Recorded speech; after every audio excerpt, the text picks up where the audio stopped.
Hey guys, how are you all? Welcome back to my channel. Today we will see what if Naruto hates his family for abandoning him. If you enjoyed, then please like, share and leave comments. From the start of Team 7's career, it was always the exact same thing. The three of them would show up at the time that Kakashi had specified. They would wait 2 hours for the masked man to show up, and when he finally did arrive he would give some lame-ass excuse on how a cat crossed his path, or he got lost on the road of life. Afterwards they would go to the Hokage Tower to receive their D-rank mission, where he would do all the work while the rest of his team, his so-called comrades, would sit on the sidelines and watch him struggle to finish the mission. Once the mission was over they would go through teamwork exercises, where he and Sakura would spar Sasuke and Kakashi would give the damn Uchiha pointers on how to fix his form. Once the official training sessions were over, he would leave along with Sakura while Kakashi took Sasuke to a secret training ground where he would personally train the Uchiha in Taijutsu, Genjutsu, and Ninjutsu. Hell, he even taught him some basic Kenjutsu. The only reason Naruto knew this was because he had followed the two in hopes he could ask Kakashi for some pointers. After the wave mission, Naruto became even more depressed. During the mission he had finally made a true friend. Haku was beautiful, she was the itinerary of beauty. She had a good heart, a kind spirit, and she understood his pain. Naruto felt like he was falling in love with her. The two had met the day after they brought Kakashi to Tazuna's place. The two had conversed and comforted each other as they spoke about their past. The two had gone on small dates around town. They had taken long walks in the forest. They even trained a bit together. By the end of the week the two had grown extremely close. Naruto offered to bring both her and Zabuza to Konoha. Haku was easy to convince and she swore that she would convince Zabuza to accept the deal. The two departed with a hug and a kiss on the cheek. Naruto was so happy that day that he had trouble sleeping, a mistake that he would never forget. The next morning he awoke to find that his team had gone to the bridge. He quickly dressed himself as he stopped a pair of thugs who were about to kill Inari and Tsunami. He ran with all the speed he could muster and managed to get to the bridge as his team attacked the Zabuza and Haku who were trying to make a deal. Sasuke had attacked Haku while Kakashi engaged Zabuza. He didn't make it 3 feet before he was ambushed by another group of thugs. When he finally finished he ran to the bridge. When he finally got there he was greeted to a morbid sight that would haunt his nightmares forever. Kakashi had ran a ball of lightning right through Haku and Zabuza's chest. Zabuza managed to stay alive long enough to kill Gato and a few of his thugs before death claimed him. When he finally managed to get out of his shock from seeing the life be ripped from his dear Haku-chan, he presented himself before his sensei, who ordered him to quickly bury the two. As the rest of his team left he had to contain himself from attacking Sasuke as he kicked Zabuza's corpse and walked over Haku's arm.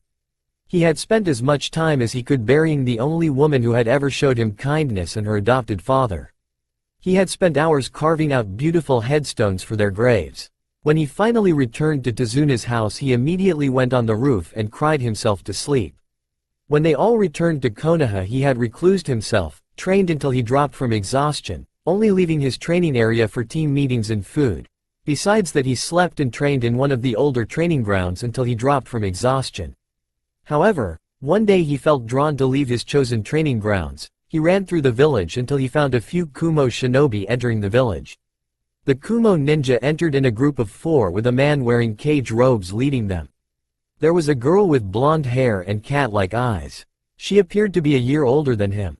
There was also a large dark-skinned man with 8 swords on his back wearing sunglasses. The last member did not interest him, only his 2 teammates did. There was an aura of familiarity about the two.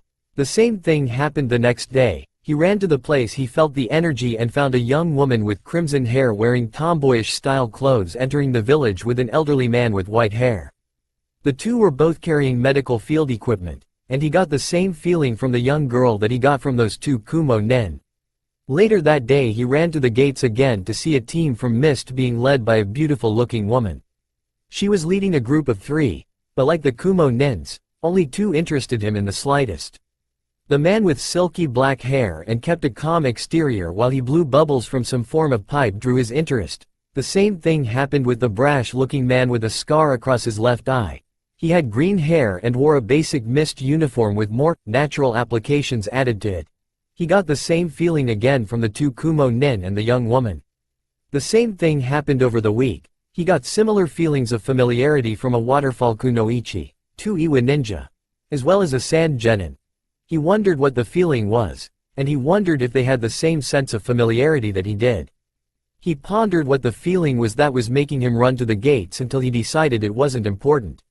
When he finally went to sleep, he slept with dreams his tormented life, his anger, his pain, unaware that the other 9 shinobi he met were all a part of a plot that he and they would decide, unaware of the conversations going on in not only his head, but the other 9.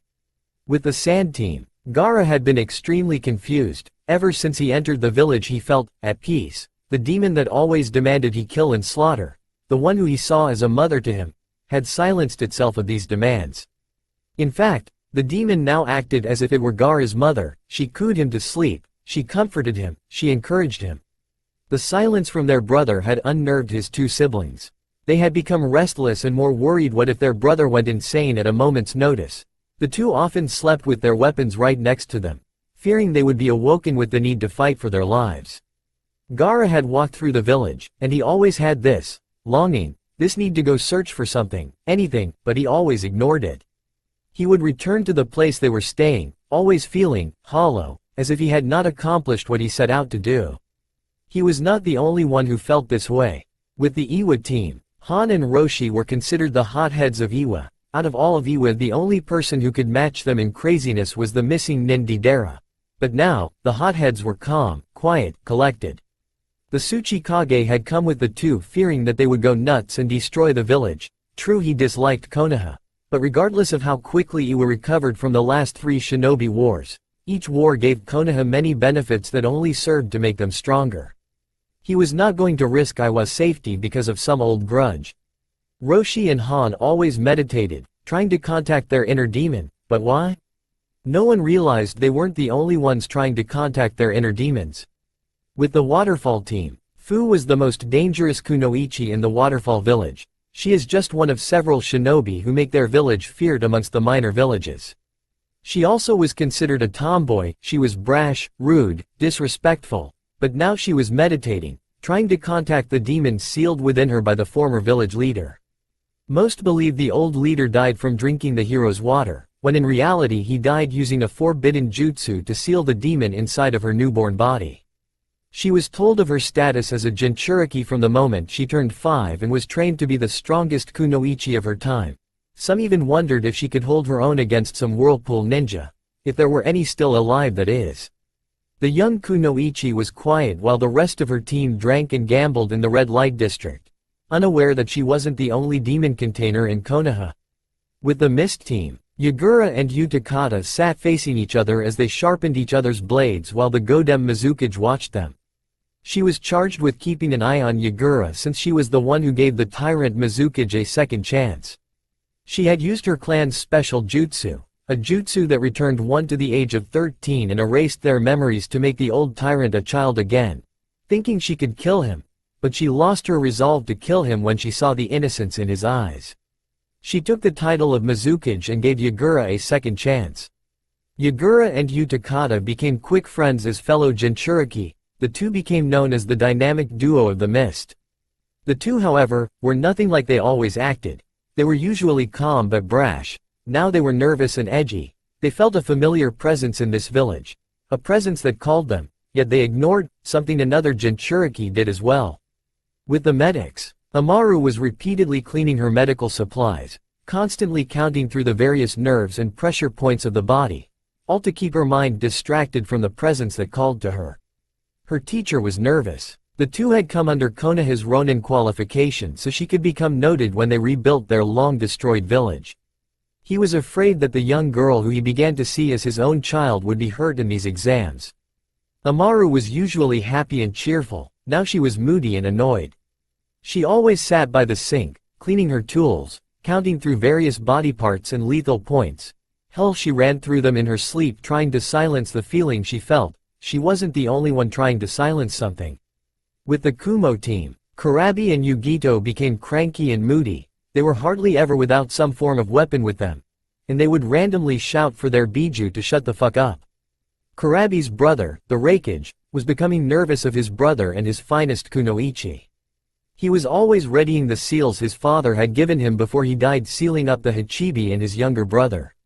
The two Jinchuriki always argued with their demons now, and they usually had such a great relationship with their Biju. No one knew the plot that was about to unfold.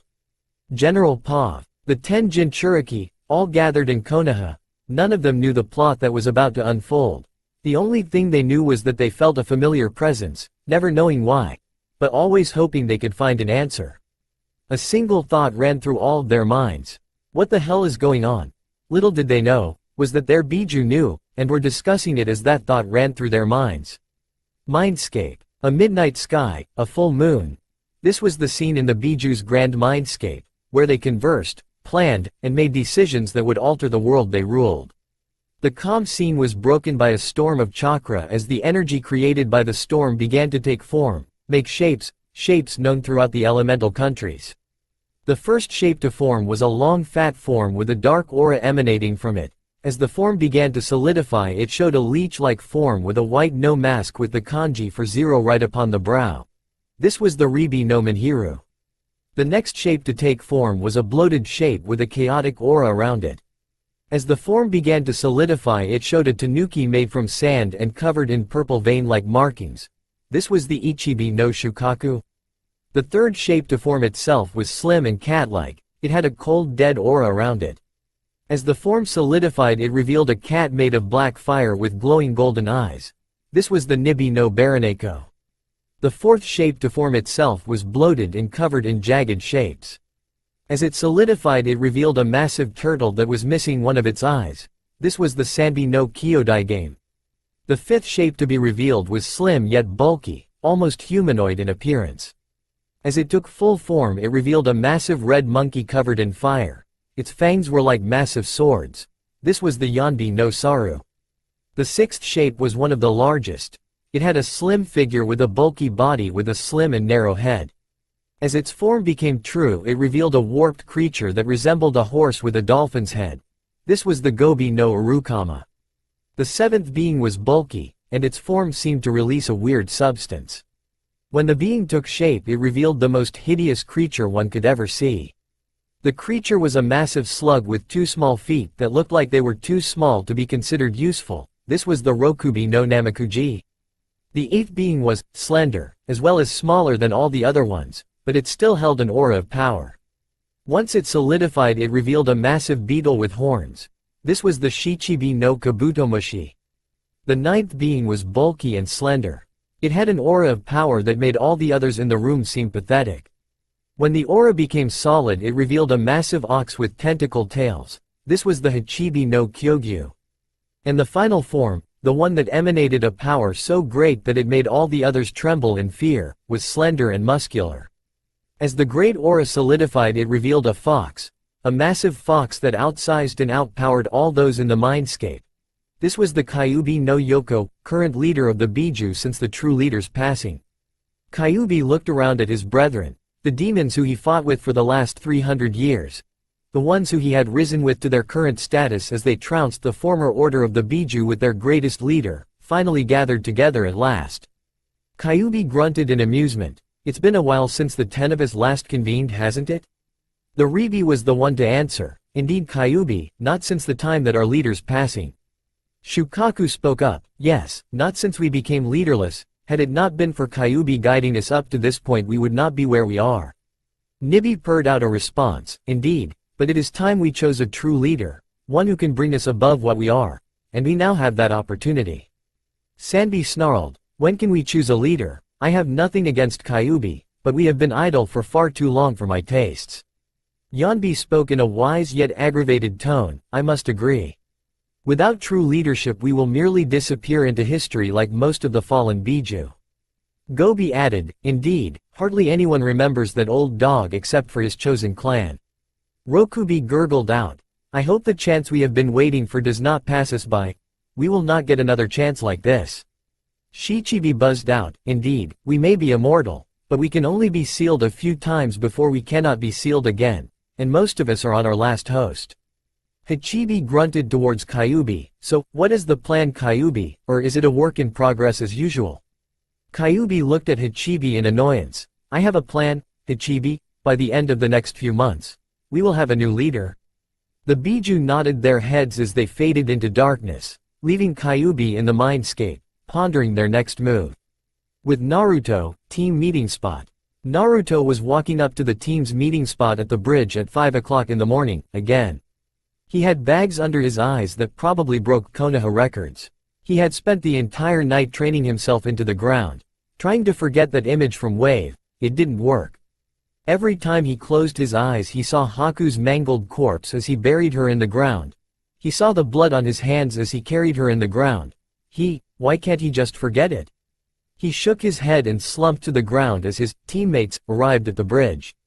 Oh Sasuke-kun, want to go on a date with me tonight?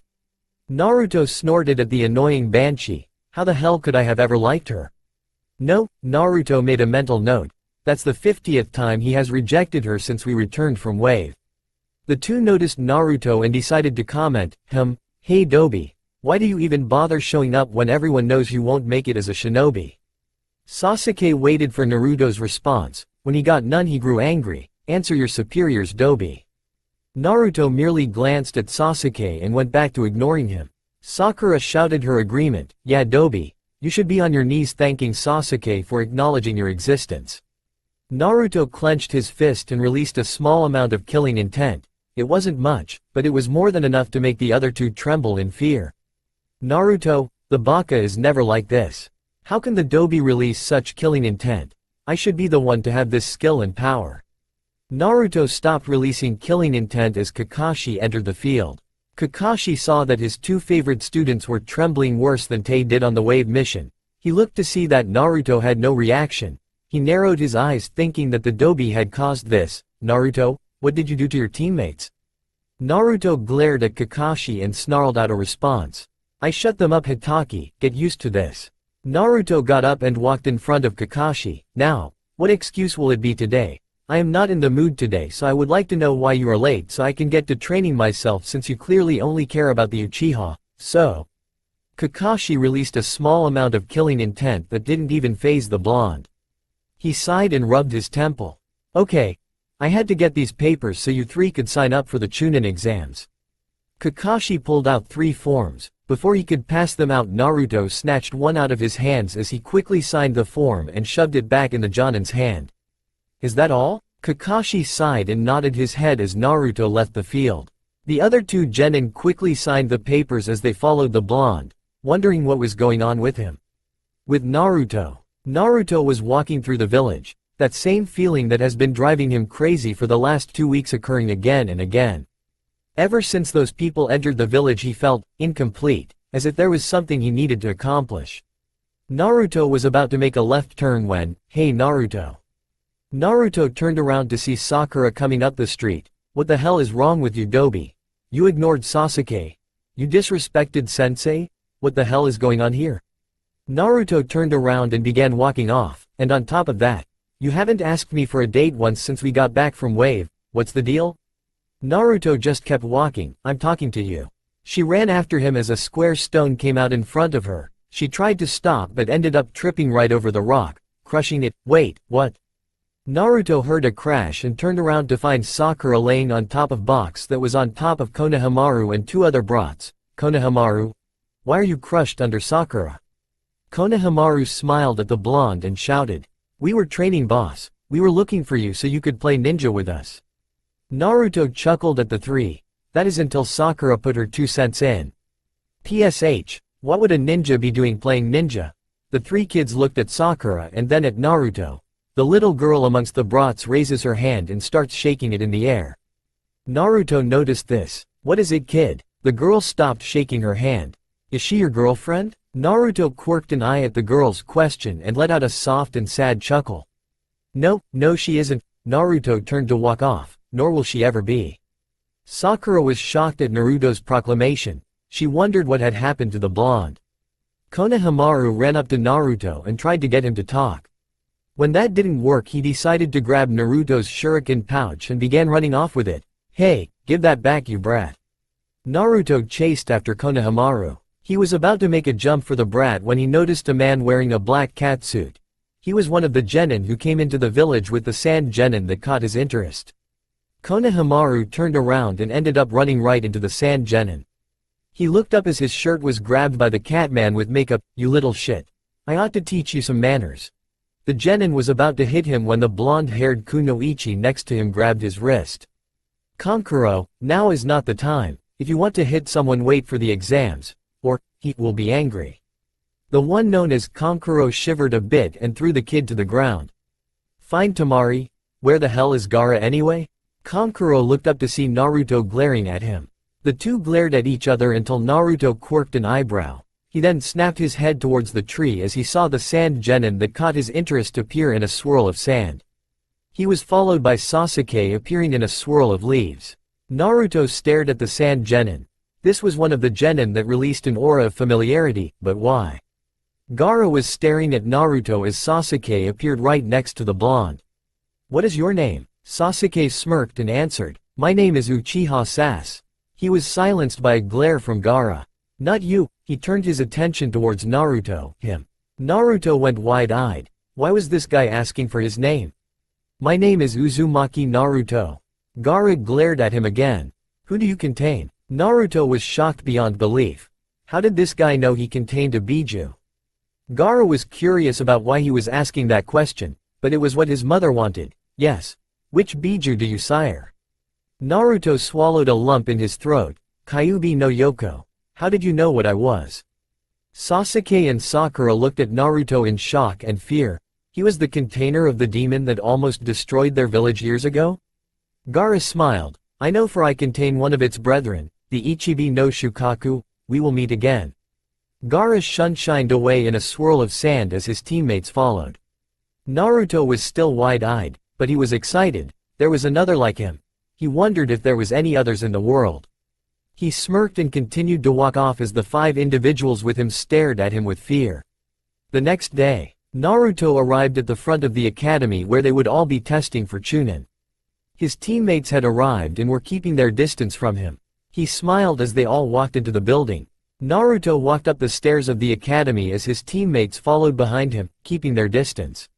Naruto walked up 2 flights of stairs when he stopped. He noticed an irregularity in the air, as if something was manipulating his senses to make him perceive something else. Genjutsu, he mentally thought to himself. He looked to his left to find that there was a large group of people standing in front of a room that said 301, but any fool could figure out that it was a genjutsu. He smirked as he began walking up the stairs. "Hey you!" Naruto snapped his head to find that Sasuke and Sakura had walked over to the small group. "He better not be doing what I think he is doing." Naruto quickly walked over to his 2 teammates. Sasuke decided to show how great he was by revealing the genjutsu. "Drop the genjutsu. We all know this is the 2nd floor." Sasuke smirked when the 2 genin in front of him quirked an eyebrow. Sakura here saw it before anybody. He turned towards the banshee. "Right, Sakura?" Sakura was wide-eyed that Sasuke was actually talking to her. "Anyo, yes, of course. This is clearly the 2nd floor." As soon as she finished, the genjutsu was dropped. Sasuke and Sakura smirked, until the back of their shirts were grabbed and they were tugged back towards the stairwell. They tried to see who grabbed them, but before they could look they were slammed against the wall. They looked up and were terrified to see that Naruto was glaring at them. "I am surprised that you two did not use the opportunity given to us to avoid more competition." Naruto's tone was clearly aggravated and he was obviously not happy with the two. The fact that he was the Jinchuriki to the Kyuubi no Yoko did not help their quivering fears in the slightest. Naruto dropped the 2 and was about to walk up the stairs. "Hey you!" Naruto turned around to find a Hyuga, a girl with buns in her hairs, and a guy wearing a green jumpsuit with a bowl cut and massive eyebrows walking over to him. Naruto stared down at the 3. "What is it?" His tone showed his annoyance. The Hyuga sneered and pointed at Naruto. "You, what is your name?" Naruto snorted as if he was amused. To think a Hyuga has such bad manners that he would demand someone's name before giving his own. Naruto began walking off until the Hyuga grabbed his shoulder. "You insolent wretch, you need to learn how to properly address your betters." The Hyuga reared back a palm strike and was about to slam it into Naruto's chest, severely injuring him. That is until Naruto grabbed the hand that was holding onto his jumpsuit. The Hyuga quirked an eyebrow until, crunch, He cringed and made a grab for his hand as Naruto began to apply a severe amount of pressure to the hand. It seemed that a few of the finger's bones were broken. The Hyuga struggled until Naruto let go of his hand. He stumbled back but quickly righted himself. Naruto sent a glare at the Hyuga and then proceeded to continue up the steps with his team falling close behind. The three genin all had different reactions. The girl, Tenten, was shocked by the seemingly innocent boy's brutality. The boy wearing the leotard, Rock Lee, was shocked that someone had managed to do in a few seconds what he has been trying to do for years. The Hyuga Neji, was angry that this peasant had dared to lay a hand on him. Neji scoffed and proceeded to turn around to walk a different direction. Tenten followed close behind. Lee stayed put and began to walk up the steps after the blonde and his teammates. Meanwhile, Naruto was walking towards the testing room across a wide lobby with his teammates standing away from him as they slowly followed. They had just reached the other side. "Hey you," with the attitude. Naruto snarled in annoyance. The last thing he needed was some moron with an ego.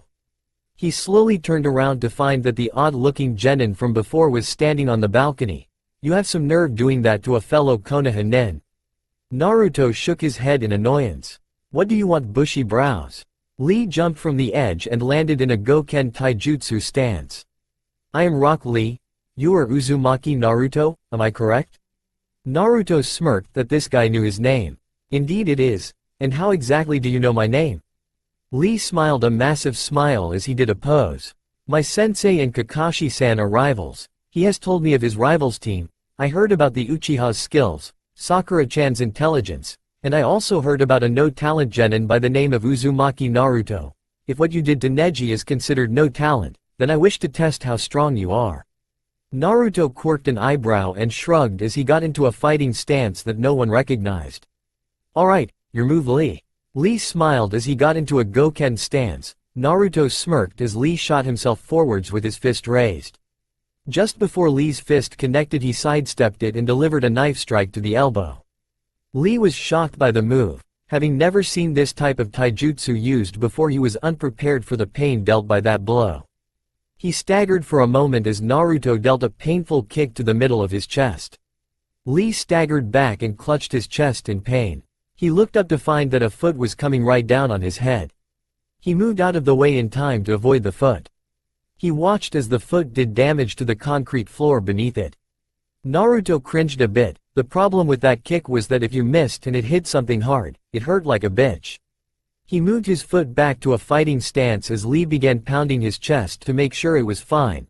"Are you done testing me, Lee? If not, I can say we only have 23 minutes before we have to head to the exam room." Lee scowled and charged forwards. He unwrapped the bandages around his arms and threw a punch. The bandages went straight at Naruto, shing, but were stopped by a sharpened windmill. Naruto quirked an eyebrow and then turned to see a turtle. The turtle was massive in size. It was not too big, but it was surely noticeable in size. It seemed to be scowling at Lee. Naruto also sensed a bit of chakra, suggesting that the turtle was a summon. Lee jumped in front of the turtle and kneeled. "Sensei, I am sorry, but..." Lee was cut off by the turtle. "Damn it, Lee, you know that jutsu is forbidden, so why did you use it? You should be at the exam room, not fighting your comrades." Lee seemed to become downcast. "Are you ready for your punishment?" Lee nodded his head. The turtle yelled out, "Behold, Maida Guy." There was a poof of smoke on the turtle's back and it revealed an older version of Lee with a Junin vest. "Why hello, I am Maida Guy, the stunning green beast of the leaf, and taijutsu specialist." The odd man struck a pose until he saw Lee. "Lee, you imbecile." Lee was punched square in the jaw and sent to the other side of the room. The man quickly ran over to Lee. "Oh Lee, I am so sorry, you are too old to be a boy, and yet too young to be called a man." Lee began to let tears fall at his sensei's words, "Guy sensei." "Oh Lee." The two embraced each other in a manly hug. Or as manly as it can get with that damn sunset background. And cried tears as a sunset background with waves appeared behind them. Naruto, Sasuke, and Sakura began twitching at the sight. "Oh my god, I am trying to release it but it won't go." Sakura kept up trying to release it, praying it would. "I don't know which is worse, this genjutsu, or the massacre. I am conflicted." Sasuke was twitching worse than when Itachi forced him to watch his family die. "Find a happy place, Find a happy place. Find a happy place, can't think of one. Naruto was scared worse than any of the beatings he received growing up, and he had plenty to choose from. The two continued until the one known as Guy smiled at them. Well, if it isn't Kakashi's kids. Guy walked over to the turtle. So, has Kakashi taught you three properly, or is he slacking off as usual? Naruto snorted. Yeah, he was training the Uchiha. The turtle noticed Naruto's annoyed misdemeanor and questioned it. Hey, Gaki, what's the problem? Naruto turned towards the turtle and snorted. None of your damn business. The turtle snarled at the blonde and marched over. Now you listen to me, you brat. I am trying to be civil here, so you had better show me some respect or so help me all. The turtle's rant was cut off by a substantial amount of killing intent. Everyone turned their heads to find a mist nin carrying a long pole with a camellia on the tip. He had purplish-colored eyes, a green scarf, a black shirt with short fishnet sleeves. He also had a stitched scar down his left eye. The turtle trembled as the man sunshined in a swirl of camellia blossoms. The man snarled at the turtle. I would suggest you watch how you treat my brethren, turtle. I doubt your master would be very pleased. The turtle trembled as the man walked over to Naruto. He was slightly taller than Sasuke, about the same height as the Hyuga from before. How are you, brother? Naruto quirked an eyebrow, causing the man to chuckle a bit. Sorry, I guess you didn't know I too am a vessel. Naruto went wide-eyed as the man did a curt bow. Yagura, Jinchuriki of the Sanbita Kyodai game, and you are? Naruto began to sputter, excited that there was another like him. Uzumaki Naruto, Jinchuriki of the Kyuubi no Yoko. Lee was shocked that there were two Jinchuriki containers. Everyone else watched in fascination as the two conversed. Yagura looked at the clock and frowned. We better get going, brother, or none of us will become Chunin. Yagura walked off. He then turned towards Naruto. I look forward to fighting you, my brother. He then walked through the doors to the testing room where the other two mist nin on his team were waiting for him. Naruto turned towards his team who were trembling. Come on. Naruto began walking towards the testing room as his teammates followed. The moment that they got in front of the testing room, Kakashi appeared right in front of Naruto and sent a small hard glance at Naruto. The same thing from the anime happened. Naruto walked through the doors and saw the 100 or so genin in the room. He smirked as he saw Gaara and Yagura. The two Jinchuriki brothers smiled back at him. Hey guys. Naruto turned to see Ino running up to them with Choji and Shikamaru trailing behind. How are you guys doing? She smiled as Sasuke came into the room. She quickly glomped him, which Naruto rolled his eyes at. Well, it looks like the whole gang is here. Naruto watched as Kiba and his team walked up to them. Naruto watched as Hinata got a dreamy look in her eyes from watching him. Naruto quirked an eye, wondering why she had that look. He shrugged and paid it no mind, thinking that she was looking at someone else. Hey, you lot should keep it down. Naruto and the gang looked to see a white-haired Konoha genin with glasses begin to walk up to them. This isn't the place to go shouting around. But I guess the cute little rookies wouldn't know this. Anyway, my name is Yakushi Kabuto. Kabuto looked at the 9 genin and smirked. Hey, do any of you want information on some genin? Naruto looked at Kabuto with a calculating eye as Sasuke walked up. I would like information on Sabaku no Gaara, Rock Lee, and Uzumaki Naruto. Naruto glared at Sasuke, who noticeably flinched, confusing everyone in the vicinity.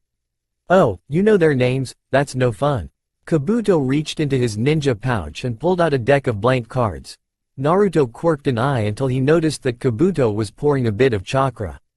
The card showed a picture of Sabaku no Gaara with his various stats. Okay, let's see here. Sabaku no Gaara, genin rank, has been on 5 D ranks, 2 B ranks, and 1 A rank. He has never been scarred in his life. Impressive. Kabuto took out another card and began charging chakra into it. The card showed Rock Lee and his various stats. Next up is Rock Lee. He has no skill in ninjutsu or genjutsu due to a disease he received from his mother, has been on 23 D ranks, 5 C ranks, and is extremely skilled in Goken Taijutsu. Not bad. Kabuto pulled out one more card and charged chakra into it.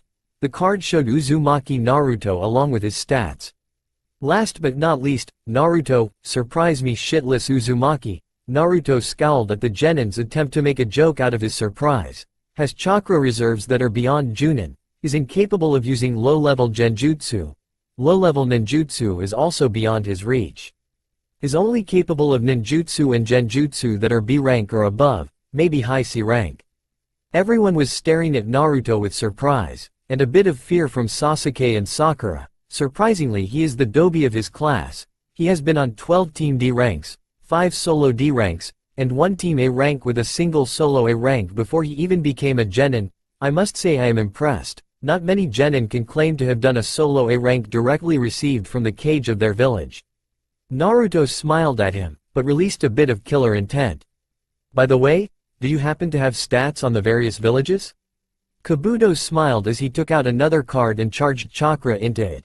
The card immediately showed a map of the elemental nations with the village stats showing next.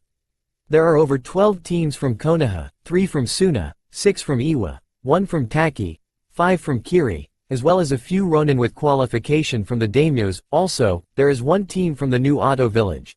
But I wouldn't worry about them. They are probably beneath most of you guys anyways. Besides that, there are mostly ninja from the smaller villages. Kabuto smiled as Naruto's killing intent let up. Meanwhile, the team of Oto Nin were glaring at Kabuto. They got even more pissed when Naruto shouted out that he would kick those weakling Oto Nin's asses. The one that looked like a mummy got a face tick and turned towards his 2 comrades. All for kicking the blonde's ass say I. The bandaged man smirked. It was unanimous. They jumped over the other genin and charged at the blonde. No one noticed the 3 ninja about to intercept them. Naruto turned his head as the 3 Oto genin charged at him. Naruto snarled and got into a fighting stance as they all were about ready to strike. Clang, crunch, shang. Naruto looked up to see a giant of a man wearing samurai armor and some sort of steam machine grabbing the mummy mont's wrist gauntlet. A man wearing old traditional guard robes and had a red mark go across his face held a knife at the spiky-headed Oto genin's throat. The young red-headed woman was behind the Oto kunoichi and had a scalpel at her throat. The large man spoke with a booming voice. I would suggest you think before you attack someone. The other man spoke as he pressed the knife closer to the genin's throat. You never know who is watching their back. The young woman turned her head towards Naruto. Isn't that right, brother? Silence. Everyone was shocked how the young woman referred to Naruto. Were they related? Or was it just some witty remark? Kiba voiced the thought on everyone's head. Brother. I thought Naruto was an orphan. Naruto looked at Kiba and smirked. They are family by a different way. Naruto glanced at Sasuke and Sakura. Right guys? The 2 genin shivered as they nodded their head, knowing exactly what Naruto meant. Naruto smiled and turned towards the 3. I hope to see you 3 in the exams. The 2 men turned around and smiled at Naruto, or I smiled in the samurai's case. Indeed, brother. The 3 walked off as the rest of the genin in the room shivered at the presence of the 4. It didn't help that 5 others began releasing the same aura. Not even a second later, a large bear-like man came into the room. Alright you maggots. I am the proctor for the first exam, Morino Ibiki. 5 minutes later they were inside a room with desks and papers. Everyone sat down as the proctors examined them. The bear-like man spoke up, getting everyone's attention. Alright. These are the rules, and no one interrupts me, or you all will fail.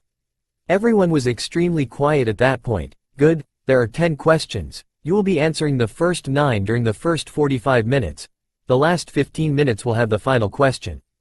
If you cheat, then you will be docked down 2 points for each found cheating attempt. If you lose all 10 points you will fail and be removed from the testing area. Begin. Pencils were scraping against the desks the moment he finished. Naruto noticed that 2 teams were answering questions faster than he expected. They had to be plants. Naruto looked at his test and cringed. There was no way he could answer these types of questions. They were beyond what genin were capable of. Naruto sighed, until, Naruto-kun. Naruto turned to find that Hinata was sitting next to him. If why you want, you can see copy my answers. Hinata slowly edged the paper. When the paper was almost to him, Naruto sent a small amount of chakra that made Hinata stop. She looked at Naruto to see him shaking his head. Hinata nodded, but was obviously upset she couldn't help. Naruto looked at his test again. How could he possibly answer these questions? Naruto sighed, but his attention was caught by a small beetle that released an odd aura. He looked to see that the beetle was making scratches in the table that only caught his attention. He watched as the message became clearer. Brother, I know you are having trouble, so I sent a Yuki-charged centipede to give you some assistance. Only you and our brethren will be able to see it, and our brethren will not betray each other, no matter the circumstances. Sincerely, Fu, Jinchuriki of the Shichibi no Kabutomushi. Naruto smiled as the centipede began writing out the answers. He smiled as he began writing down the answers that the demonic centipede wrote them. He finished writing the answers and decided to kick back as the centipede crawled back to its master. Fu was pleased that her pet managed to help her brother. She and the Shichibi discussed that it would be beneficial for her to help her brethren, even if it meant betraying her village. She sent a small ant towards another one of her brethren that she thought was having trouble. By the end of the 45 minutes, many teams had been removed, leaving all the Jinchuriki teams and a few non-Jinchuriki teams to their own. All that was left was the 10th question. Ibiki was surprised that so many had managed to get this far. He was inwardly smiling. The next test would cut their numbers at least in half. Alright, listen up. You may have answered the first 9 questions, but the 10th question is harder than all of them. Although a few rules will be placed beforehand, Ibiki waited for the genin to quiet down before he continued. The 10th question, you have a choice to take it or not, but if you refuse to take it then you will automatically fail, and not be allowed to take the exams until next time. Tamari from the Suna team stood up, then why wouldn't we take it?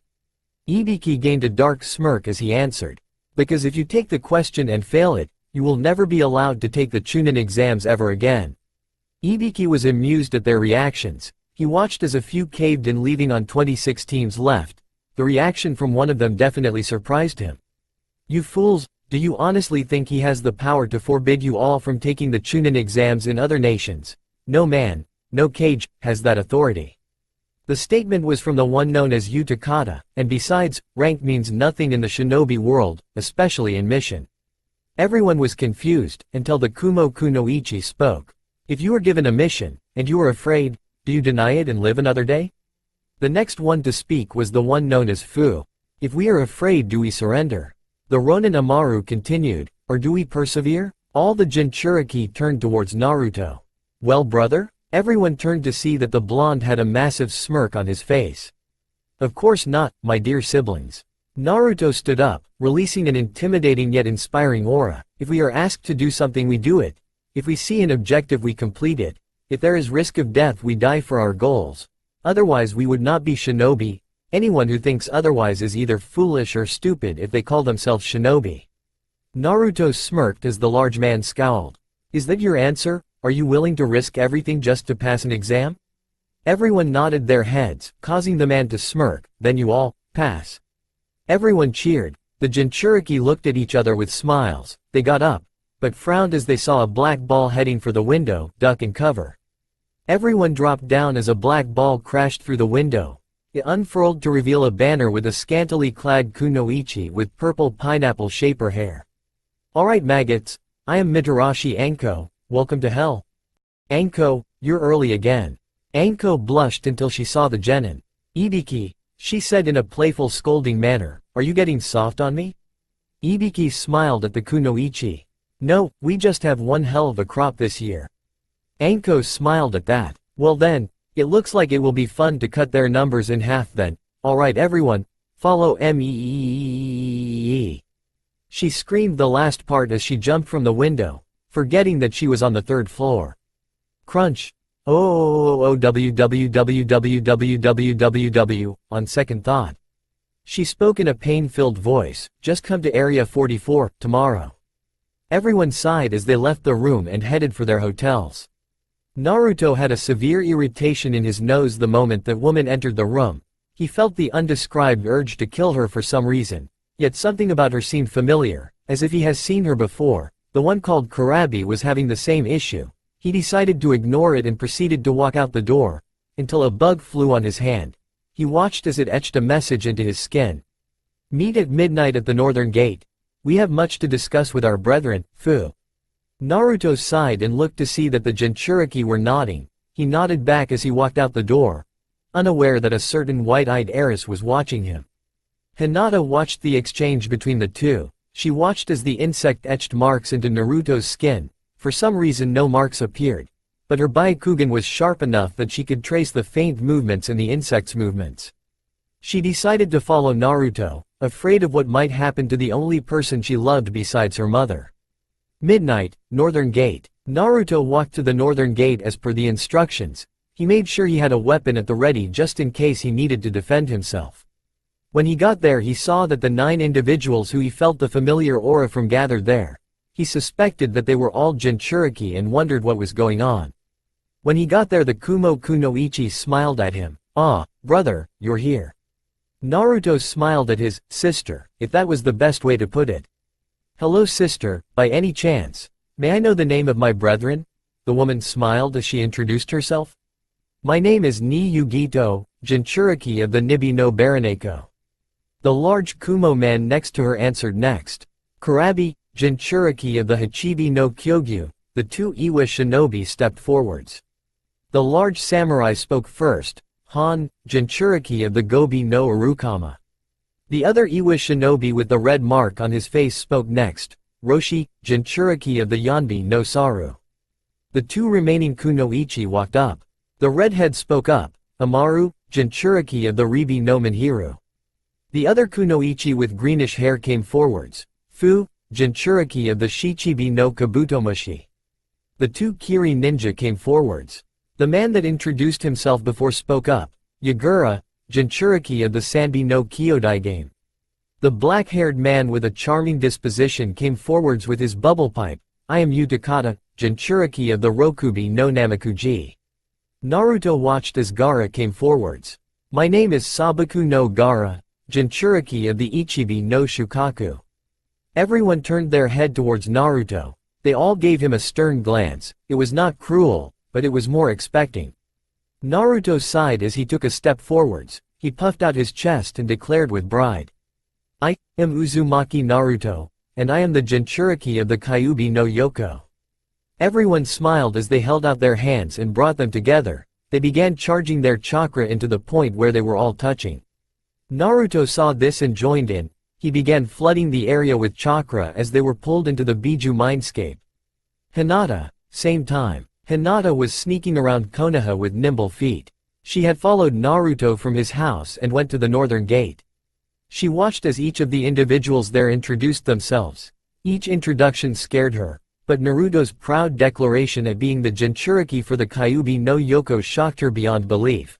She quickly turned around and ran home, distraught and confused. General Pav. Naruto and the Jinchuriki were falling, but they felt no fear, no need to worry. It was like they had nothing to fear from this place. They watched as their descent began to slow. They landed on their feet and watched as the shape of their Biju became apparent in front of them. The 10 Jinchuriki faced their inner demons. Literally, as the 10 lords of nature kneeled so they could better speak to their hosts. Kyuubi started. "Naruto, we meet at last." Naruto smiled at the giant fox. "Hey Kyuubi, how are ya doing?" Kyuubi chuckled at his container's question. "I am doing fine, but for now, we must discuss what is to happen during the Chunin exams." Naruto straightened up as Kyuubi puffed out his chest. "During the Chunin exams, you 10 will have to make it to the final rounds of the exams, and I do mean all of you. If even one of you are not present in the final rounds then our plan will fail. I will not give any information besides that, for now." Naruto nodded his head as Fu spoke up. "Kyuubi, what is the purpose of this plan?" Kyuubi chuckled at the young kunoichi and turned towards her. "What is to happen, is that one of you will become more than what you once were. One of you will be granted a title all demons have sought. One of you will become the new Jubi." The Jinchuriki siblings stared at Kyuubi, shocked at what he had just said. "The Juubi. Are you serious Kyuubi?" Utakata shouted, completely shocking his friend Yagura. He was normally very calm, but then again the idea of becoming the Jubi was probably too much to handle. Naruto was actually stuttering, trying to respond to what his Biju had said. Gaara was actually twitching with shock. Yugito had dinner plate eyes. Yagura's jaw was wide open. Han and Roshi were trying to support each other from being so shocked. Fu was speaking in random gibberish, not being able to form coherent words. Utakata was hyperventilating, Amaru dropped her medical scalpel, and Kurabi was trying, and failing, to rap out a response. Kyuubi smiled at the reactions. "Yes, did I stutter? One of you will surpass the others and become the Jubi, but there is a process that must be adhered to before any of you can become the Jubi. Everyone, including the Biju, looked at Kyuubi. Kyuubi-sama. Kyuubi looked to his surprise to see Naruto actually calm. What is the importance of the Jubi? The Biju looked irritated for a minute. One of the Biju even shouted their feelings. You insolent ninjin, the Jubi is the greatest title anyone could ever ask for. How dare you ask its importance? I should. Sanbi's rant was cut off by Nibby smashing her flaming tails in front of the massive turtle. Be silent, Sanbi.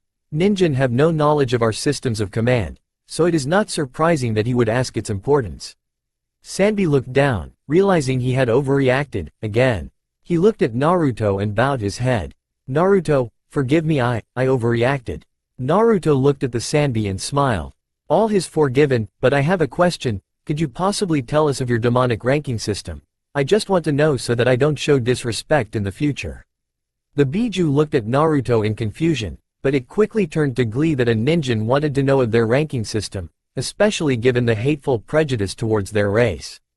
Kyuubi stepped forwards and smiled. It is no trouble, Naruto, the demon ranking system has long since been forgotten by ninjin, and we have no problem explaining to you what the actual rankings are. Kyuubi sighed as he lay down. You might want to get comfortable, our history is extensive, even to the most devoted scholars. The Biju and Jinchuriki sat down, seats forming under them that they imagined up.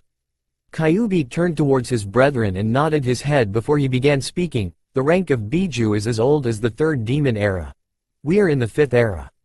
It was created when the old demon lords began vying for power. Wars broke out that sent nations, empires, innocents, into the pages of histories. The leader of the demons felt that one supreme lord cannot keep all of them in check. So in his efforts to bring about peace, he created a new caste system of 12 lords, with the demon Imperial leading the group. The 11 Biju would rule over their given territories, while the Imperial would keep the loose ends in check. He chose to signify the rankings through number of tails, with the Ribi being of lowest ranking, while the Jubi held the highest ranking. For the first era, the title of Biju was a status that was highly honored amongst our kind, even the most noble of the demon clans showing reverence to the Biju. However, during the reign of the fourth demon Imperial, the status of Biju became an inherited icon, rather than an earned icon as the lord before him intended. The rank of Biju became passed down through the clans of the noble families that honored the fourth lord. The clans that honored him were the noble families of the frog, snake, badger, dog, weasel, rooster, shark, bee, bat, and fallen dragon clans. The title of Biju was inherited in the strongest member of each of these clans for over 4,000 years. Those that viewed this as a direct denial of the 3D Lord's plan were quickly executed. Over time, the title of Biju was a title that only those of those 10 noble families could have, and each member of the clan received the same title as the one before them, no matter the difference in power. One day, I and my brethren, referring to the Biju, decided it was time that the title of Biju had to be removed from inheritance. So we spent over 1,000 years training, along with a young demon prince of one of the noble clans, to take down the current Biju, as well as the ruling lord. We gathered the forces of our clans and brought our armies against the ruling lords, crushing all opposition in our path. We defeated the leading Biju and ended the reign of the demon king himself. The final blow was struck by our longtime friend, the last member of a noble family that the demon king had slaughtered without mercy. For over 1,000 years we ruled in peace alongside our clans. However, disaster struck when the Hachibi of the fourth reign killed our leader, the Jubi no Ukami. She was giving birth to her newborn pup, when the Yamato no Orochi killed her, and devoured her child. Kyuubi began to dig his claws into the ground, letting a few tears fall from his eyes. How could a member of a clan that preached that the weak must be protected kill a defenseless mother and her pup in cold blood? Kyuubi released a substantial amount of killing intent, knocking most of the Biju and all of the Jinchuriki back. He noticed that they were all quivering in fear. He quickly let up his killing intent as he let a sad sigh escape his breath. Forgive me, it's just that we all dearly cared for our departed leader. Even the fifth lord was hard-pressed to move on from her death. Kyuubi sighed. Anyways, demonic ranking system is basically the imperial lord ruling everything while the Biju cover the smaller details while directly reporting back to them. When the Jubi died, there was a rift in power, With the death of the Jubi I had to take command, but since I was not strong enough I could not take the title of Jubi myself. But our Lord came up with a plan. Every one of the Jinchuriki listened intently at this point. Our Lord realized that humans, while physically frail, demonstrated qualities that would allow them the capabilities to grow strong. However, the Demon Lord could not leave our kingdom to find a human worthy of the title. So we went, and allowed ourselves to be sealed into Ninjin, hoping that either the Ninjin would be worthy, or we would find a Ninjin worthy from the Ninjin's eyes. However, we could only be sealed a few times, depending on our levels of power. I can only be sealed once, while Ribi can be sealed a number of times. We spent 300 years searching for a worthy Ninjin to become the Jubi. When we were all put into Jinchuriki it presented an opportunity. We decided that the strongest of our hosts would become the Jubi, and our Lord did not disagree. Naruto nodded along with the other Jinchuriki. Kyuubi smiled and then immediately became serious. Our time is up. You all must return to the real world. If you have questions just meditate until your Biju comes before you. The Jinchuriki phased away in a mirage pattern and returned to their world. The Biju also phased out, leaving Kyuubi alone. Kyuubi quickly used his claws to reach behind him. He then dragged the paw right in front of him and turned it over so that a massive black claw was sitting in his paw, Urufu-chan. Kyuubi placed the claw over his heart as he phased out, a single tear flowing from his eye. Next day, Forest of Death. Naruto arrived to the Forest of Death an hour early along with his brethren. He looked around and saw that everyone else was arriving. He looked around for his teammates to find them walking up to him. Naruto watched as the two walked up to him in total fear. Hey guys, hope you two are ready for this. The two nervously nodded, to which Naruto simply rolled his eyes. He turned towards Anko, who seemed to still be limping a bit, but otherwise she was okay. He noticed that Kurabi was glaring at her. He himself found himself wanting to attack her for some reason, but something about her just kept him from attacking her. Alright maggots, this is the Forest of Death. You won't find a deadlier forest here in Konoha. This is where many of you will die. So I am going to have to ask you sign these waiver, cause I really don't want to have to deal with the paperwork. Anko smiled as Naruto scoffed. I don't need to sign anything, cause no one will care if I die. Anko let a sad look cross her eyes, but snuffed it out with a sadistic smirk. She quickly shunshined behind Naruto and placed a kunai at his throat. Anko whispered into his ear. You're wrong, people do care. Naruto let a bit of shock cross his features, but quickly snuffed it out as he pulled out a kunai and stopped a kunai that was coming for Anko's throat. He looked at who it was that had the kunai, and was filled with a murderous intent 100 times worse than when he was around Anko. He even heard Kyuubi become agitated. He was screaming for him to kill him, but he wasn't able to understand what Kyuubi was saying. Anko looked at the grass nin behind her and let a sadistic smirk touch her features. I would suggest you back off, it could get you killed. The grass nin smiled and backed off. Sorry, I get so excited by violence that I can hardly control myself, it won't happen again. Anko smirked at the grass ninja and turned towards the rest of the genin. Alright maggots, get to the tent and get your scroll. After that report to your respective gates, now.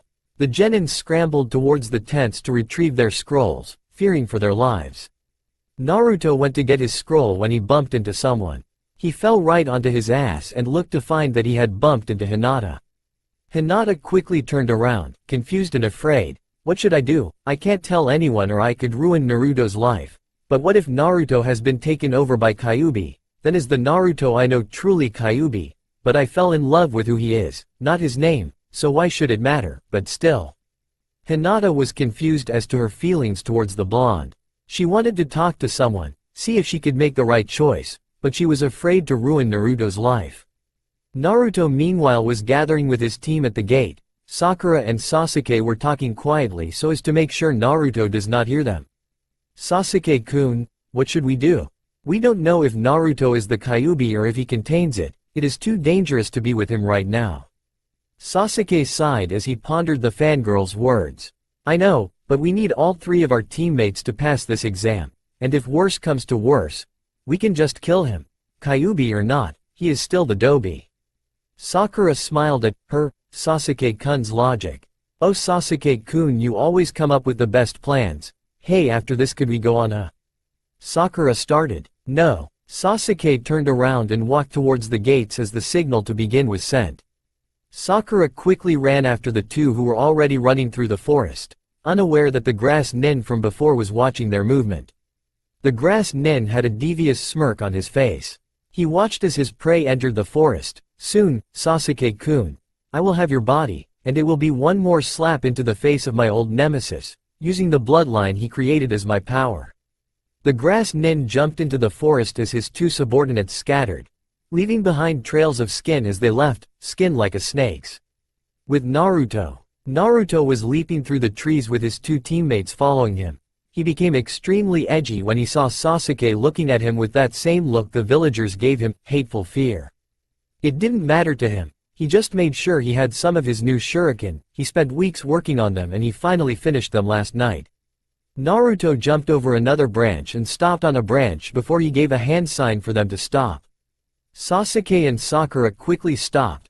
Sasuke readied a kunai while Sakura pulled out a kunai Kakashi gave her. It was a double-blade kunai. Naruto began sniffing the air. He looked around as he smelt a odd, familiar stench. He continued sniffing as he began walking over the tree. Naruto walked around the tree as his teammates watched him with curiosity. He walked all over the tree, but stopped when he hit the end of the massive branch. He continued sniffing and looked down. His eyes widened with terror and snapped his head towards his teammates. Run! Naruto jumped out of the way as a massive set of reptilian jaws closed down on the branch where Naruto was standing. Naruto slammed into Sasuke and Sakura and with a bit of newfound strength thanks to Kyuubi he jumped to a different branch while carrying his two teammates. He landed on a branch and snapped his head towards the place where he was standing to find a massive snake. The creature had a narrow jaw and had teeth the size of a long kunai. It had a silver eye with a black slit. The scales looked like massive blades that could cut through the undergrowth. The snake snapped its head towards the three and smiled. The snake was actually smiling at them as it coiled itself around the branch. Naruto got a good look at it and guessed that the snake was about 120 to 135 feet long. It was brown in color with black scar-like markings all over its body. The snake had what looked like a sharpened edge on its tail. Naruto stood his ground as the snake rose itself. Well, what have we here? The Jinchuriki of my master's rival, how fortuitous of me. The snake hissed out in a distinctly female voice. Naruto's eyes went to the size of dinner plates. This thing talked? What the hell are you? Who the hell are you? Naruto pulled out a kunai he had been working on and got ready to attack the snake. The snake chuckled as she answered. Oh, who am I? I am Stenthos. Stenthos launched herself at Naruto and his team. Naruto quickly threw the kunai in her mouth and grabbed his teammates as she curled back in pain. Damn Jinchuriki, you will pay for that. She launched herself at Naruto as he jumped over the incoming snake. She quickly snapped her head towards the blonde who was running down her back. She hissed as she launched herself at the blonde. Naruto smirked as he waited for her jaws to be in range. Stenthos was 100 feet from Naruto when he threw a shuriken at Stenthos. Stenthos paid it no mind and continued her assault. The shuriken then began to click and whir as the blades segmented themselves and launched outwards. They wrapped around Stenthos' mouth and began wrapping around the jaws. Stenthos' eyes widened and she tried to retract, but she found that one of the blades hit a nearby branch. Her eyes widened as Naruto grabbed a blade that landed near him. He smirked as he jumped down as the light hit an invisible string that was directly attached to the shuriken. Stenthos hissed as her head was yanked down and slammed into the side of the tree she was on. Naruto ran around the tree and wrapped the wire around the massive snake. He threw the blade at the tree hard enough to dig it in and jumped back up. He smiled and turned his back, but he froze when he saw another snake right in front of him. The snake quickly opened its jaws and was about to swallow up the blonde.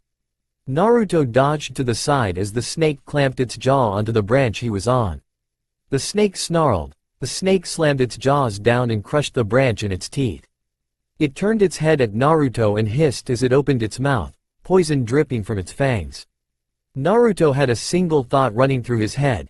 Oh shit, he quickly turned and ran as the snake charged at him. Naruto opened up his pouch and pulled out a pill. He had spent a week developing it, and he had yet to test it. It was a smoke and poison pill. If he managed to throw this in the right vicinity, he should be able to kill anyone who breathes in its poison. He quickly threw the pill down the snake's mouth. Naruto watched as the snake continued its assault, then closed his eyes as the snake was about to bite down, but it never came. Naruto looked up to see the snake spasming and screaming. The snake looked towards its stomach as it began to fester and boil until it split right open. Its organs poured out of the wound as the snake's head slammed onto the branch.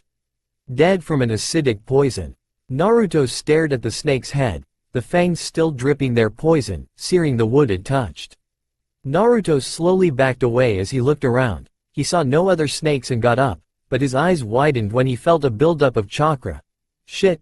He was blown back by a massive shockwave that sent him careening through the trees. Sasuke and Sakura watched as Naruto was shot over their heads as they turned to see the grass nin from before walking through the overgrowth smiling like a predator that has captured its prey. "Ah, Sasuke-kun, it's so good to see you." The grass nin jumped at the two as he released a substantial amount of killing intent, making it so neither of them can move. "I can't move." Sasuke struggled as the grass nin continued forwards, readying a final strike. "No, I can't end like this. Am I really this pathetic?" Sakura watched as the ninja brought out two kunai, both poised to end their lives. The two genin closed their eyes as the kunai were only 3 feet away, but the sound of metal meeting metal broke them out of their trance. They opened their eyes to see the two Iwa ninja from before stopping each of Orochimaru's kunai with their own weapon. The man with the red mark across his face using a battle hammer, while the large man with the furnace on his back used a massive axe.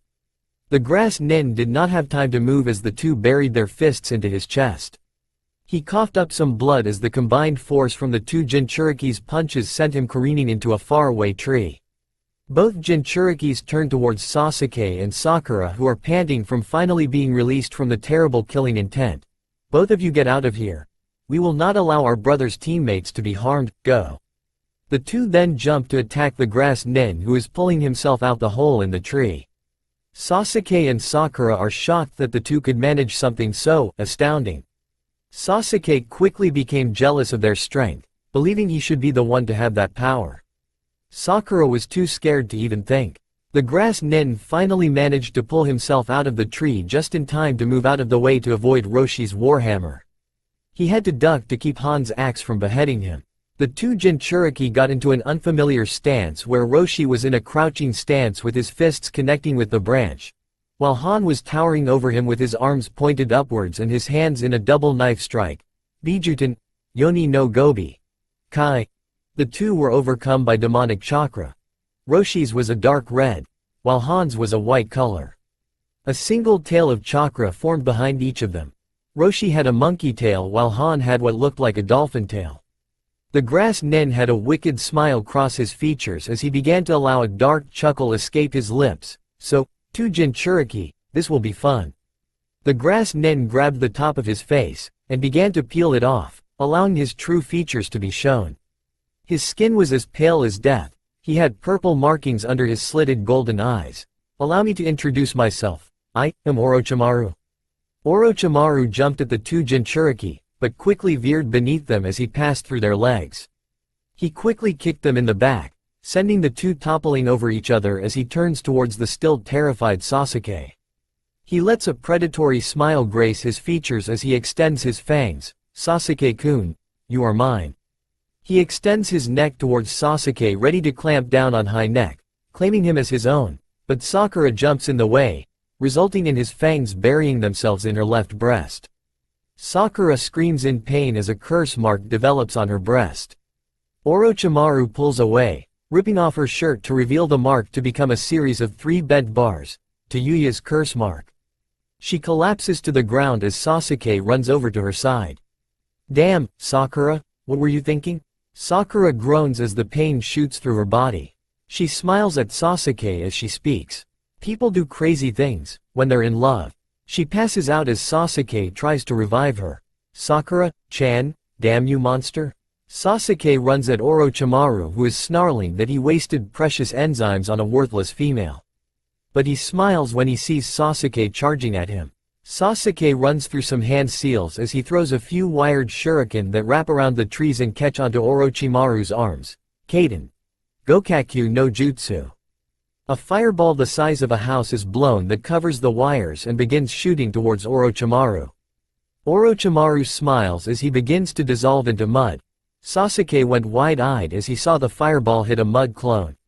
Sasuke froze as he felt a pinch on his neck, which quickly turned into searing pain as a curse mark in the shape of 3 tomos developed on the crook of his neck. He fell to the ground screaming. Orochimaru smiled, but he sneered as he had to dodge a kunai being thrown by Sakura. She had managed to somehow overcome the curse mark and now was partially utilizing it. He raised an eyebrow, intrigued by this development.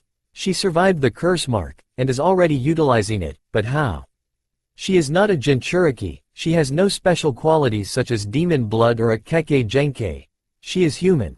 So why is it she can utilize it so quickly after being adhered with it after only a few minutes? Anko could not even use the curse mark when she barely survived it after 3 days. I must capture her and dissect her to see if this can be utilized in others.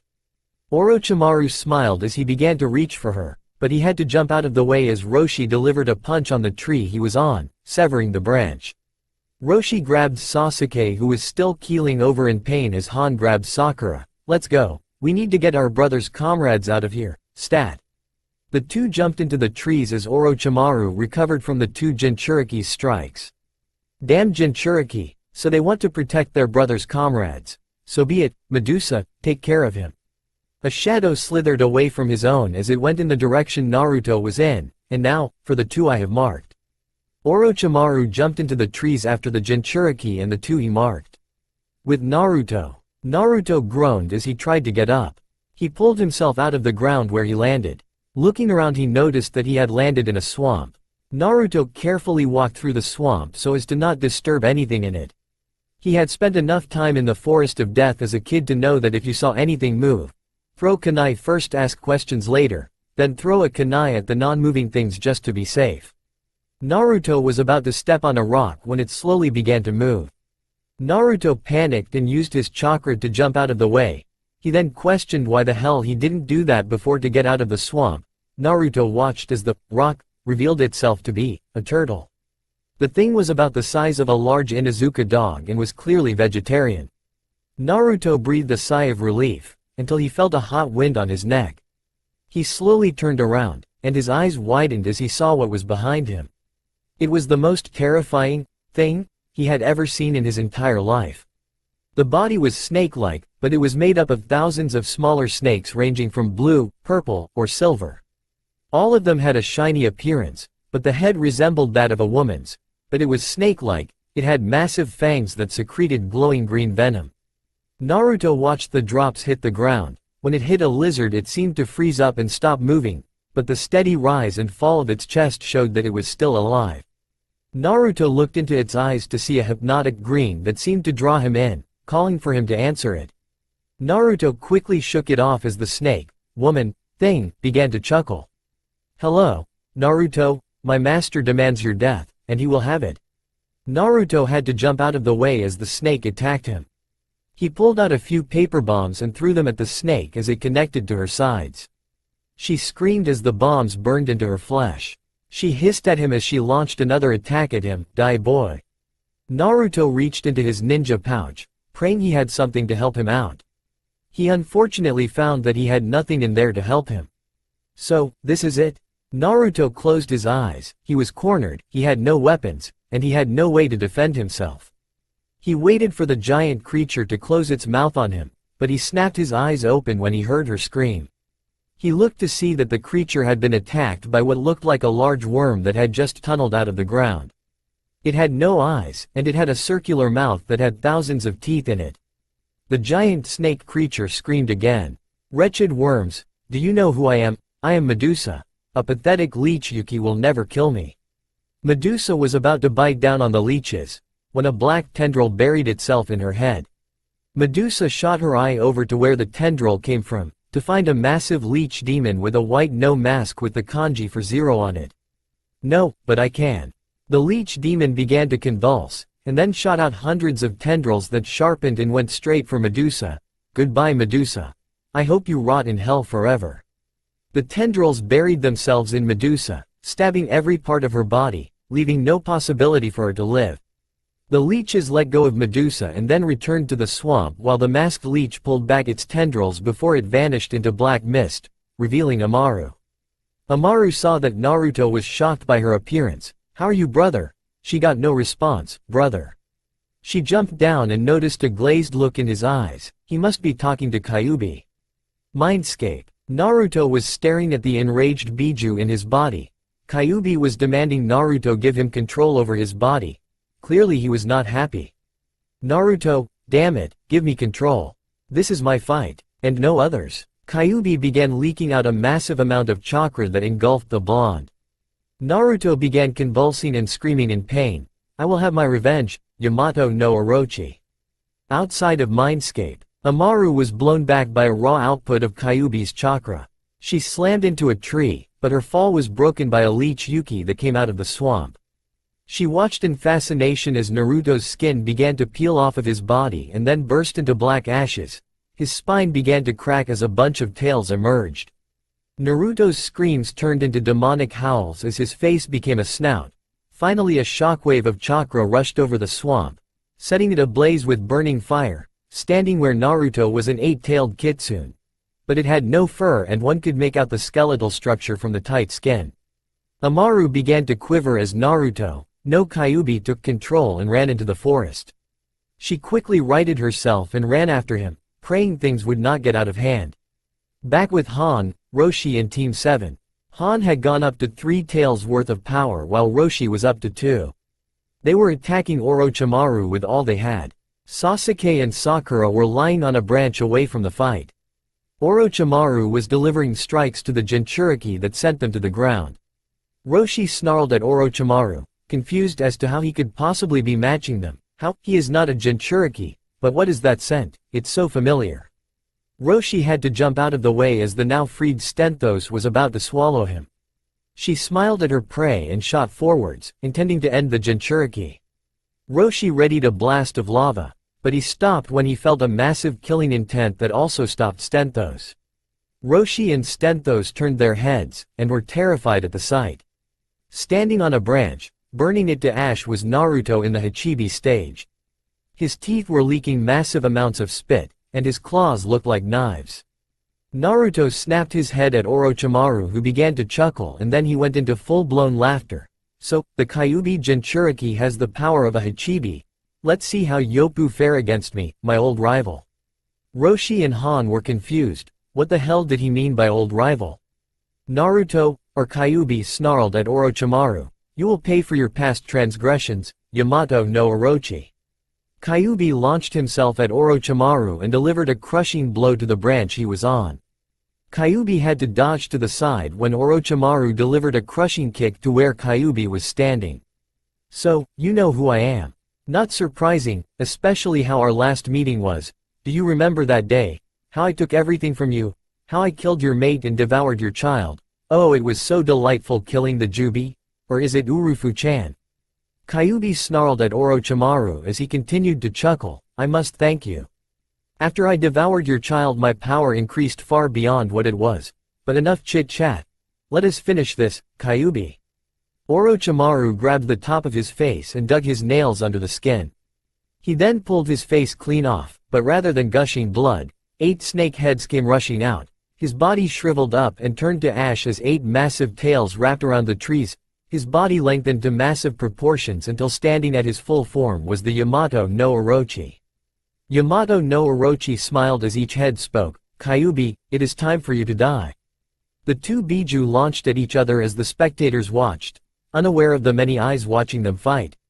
Kyuubi launched a volley of chakra blasts at the great snake demon only for the snake to weave around them. The main head launched at Kyuubi. Kyuubi caught the open mouth and grabbed the snake's tongue before ripping it clean out. Yamato no Orochi screamed in pain as the head that had the tongue ripped out snarled at him while another head spoke. "I'll fillet you for that." The heads then launched at Kyuubi as he ducked and weaved in and out of the strikes. The heads quickly weaved back and bit down trying to hit Kyuubi. Kyuubi managed to run past the heads and managed to grab the tail of the beast. He grabbed it and pulled as hard as he could. Kyuubi then used all of his strength and swung Yamato no Orochi into the trees. He slid through the trees until his body fell into a lake.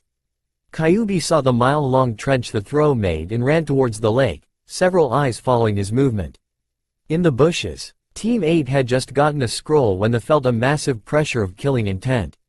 They went to investigate and saw a giant 8-headed snake and an 8-tailed fox that had no fur attack each other.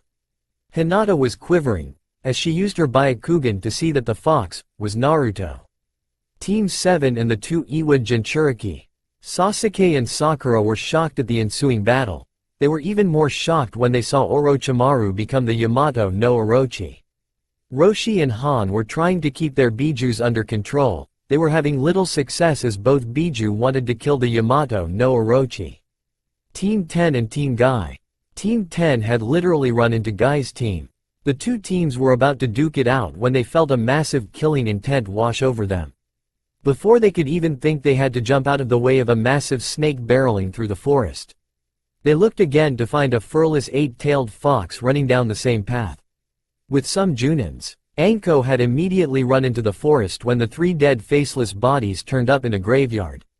Her friends Kurenai and Yugo followed her, as well as Kakashi, Asuma, Guy, and Hayate. When they finally found Orochimaru, they were about to launch their strongest attacks to kill him, but they stopped when they saw the massive 8-tailed furless fox declare that Orochimaru was the Yamato no Orochi. When they saw the snake Sannin transform, they were terrified. Anko was scared stiff and everyone else was too scared to move. But Anko grinned when the fox literally threw Orochimaru, Yamato no Orochi, or whatever he was now, into a forest and then finally into a lake. They decided to sit back and watch the show, and prayed that the snake Sannin would die. Back with Yamato no Orochi. Yamato no Orochi shook himself off as his body went underwater. He hissed and then began to swim up to the surface. When he finally breached the water, he had to swiftly veer to the right as a beam of pure red chakra was launched at him. He looked to see that Kyuubi was releasing as much of his Yuki as his host could handle. Yamato no Orochi smirked, thinking that this could be an advantage. "So Kyuubi, you want to kill me? Well, unless your host can endure all 9 tails of your power, that's not going to happen. I may have been the Hachibi, but my power is equal to yours, now die." Yamato no Orochi opened all of his mouths as he began charging purple energy through his mouths. Kyuubi saw this and then hunched down as he gripped the ground. He began charging up a mass of red energy as he readied his strike. The two demons then reared back as they mentally cried out their attacks. Habi Hashikita, Kitsune Doriru. The two fired out their attacks. Yamato no Orochi's strike tore through the air and sent shockwaves that knocked down the surrounding trees. Kyuubi's strike tore through the earth and sent spider web cracks throughout the landscape. The two attacks collided, boom, and sent a massive shockwave that tore through the forest like a rhino through wet paper. All the teams had to duck and cover as the strikes knocked down most of the forest, taking down half the teams instantly. The teams that had been watching the fight were trembling. They had been the closest and so they felt the demonic energy. It was massive. Yamato no Orochi was not kidding. His power had to have equaled Kyuubi's, at least for the attack from Kyuubi not to overcome his own. Hinata was trembling in fear. Was this really her Naruto-kun? Anko was frozen with fear until her curse seal suddenly began acting up. Kakashi quickly ran over to her and tried to get her up, but he was frozen when another blast of killing intent washed over him. Kyuubi ran at Yamato no Orochi as the great snake pulled himself out of the water. Die, snake bastard. Yamato no Orochi had no time to dodge Kyuubi's attack and ended up getting slashed by one of his claws across his eyes. "Ah, damn fox. That's it. I am going to kill you just like I killed your precious Urufu-chan." He then reared his head back and widened his mouth as the fabled Kusanagi erupted from his mouth. The snake closed his jaw as the blade extended. Yamato no Orochi swung the sword at the shocked Kyuubi. When Kyuubi saw the sword, his mind wandered back to the day his love was murdered. Flashback. Kyuubi was returning home from running several errands for his mate. She was in heat but she needed to take care of their child. He had gone to the city to retrieve some lamb meat and a new batch of herbs. The two had grown up together, and after she claimed the title of Jubi and he gained the title of Kyuubi, the two married. After 9 months of waiting, they had a beautiful cub to call their own. Kyuubi turned the corner to the grove that he and his mate lived in, when he smelt snake. He quickly looked around as he continued sniffing around. He found the scent to see that it continued down the path towards their home. Oh Kami-sama no! Kyuubi quickly ran towards the field that had their home. He looked to find that the field had been trampled by a serpentine creature, but not just any snake. Kyuubi was horrified. He quickly ran towards the home. He was about to enter the home when he heard a scream of pain. He willed himself to run faster. Once he reached the door he opened it, to be greeted with the most mortifying sight he had ever seen. Standing in the room was the Yamato no Orochi, in all his human glory, holding his child by his tail. His cub was squealing in pain as Yamato no Orochi turned his head towards Kyuubi, a sadistic smirk on his face. "Hey, Kyuubi, it's been so long hasn't it? I see you haven't aged a day. I however do not have that luxury anymore. Not since your mate ripped my orb of immortality from my chest and then crushed it beneath her paw. Had she not done that I would have defeated the rest of your pitiful resistance." Yamato no Orochi smirked as he looked at the squealing Wulex kit, "But, I found another way to become immortal." Kyuubi snarled at Yamato no Orochi, "Release my child you snake." He jumped at the fallen Hachibi, but stopped in midair when he saw that he had his sword poised at his mate's heart. "Ah, I see you are still soft." Yamato no Orochi sighed as he shook his head, "How particularly mortal of you." Yamato no Orochi turned his gaze towards Kyuubi, "You were weakened before you started." A sadistic gleam crossed his features, by compassion. Yamato no Orochi drove the kusanagi into Urufu's heart and ripped it from her side. "No." Kyuubi launched himself at Yamato no Orochi but was batted aside by the snake demon and flung into a wall. How the mighty have fallen. Now, he turned towards the cub in his hands. "Oh that's right, devouring your child. Ha ha ha ha." Yamato no Orochi's head changed into that of a snake and bit down, swallowing the cub whole. Kyuubi watched in horror as his child was devoured. "Yamato no Orochi, you bastard." Kyuubi charged at Yamato no Orochi, but a sudden influx of Yuki slammed him into the wall. The last thing he saw was Yamato no Orochi changing right before his eyes before darkness claimed him. Kyuubi groggily awoke to a smoking ruin. He snapped his eyes open when he remembered what happened. He used his strength to remove the burning debris from his body. He quickly looked around. He began to radiate killing intent. His home, his territory. It was burned right down to the soil. Nothing could ever grow here again. Kyuubi was about to head after Yamato no Orochi when he saw a limp form in the debris. He quickly ran over to find his mate, just barely breathing. "Urufu-chan, my love, I am so sorry." He began to sob into his mate's form when she opened her eyes. "Kitsu-kun, you have nothing to be sorry for." Kyuubi snapped his head up when he heard his wife speak. "Urufu-chan, please don't leave me." The wolf demoness smiled as she grabbed her necklace before she quickly ripped it off. She placed it to Kyuubi's hand and squeezed it shut. "Goodbye, my dear Kitsunji." Her body went limp as her last breath left her lips. Kitsunji tried to revive her. "Urufu-chan, Urufu-chan, Urufu-chan."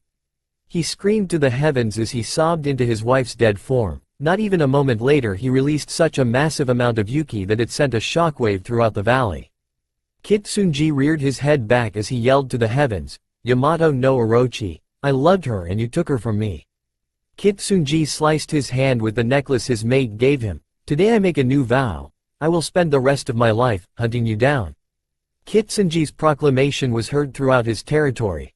The kitsune fled in fear of the angry kitsune, and pitied anyone that got in his way.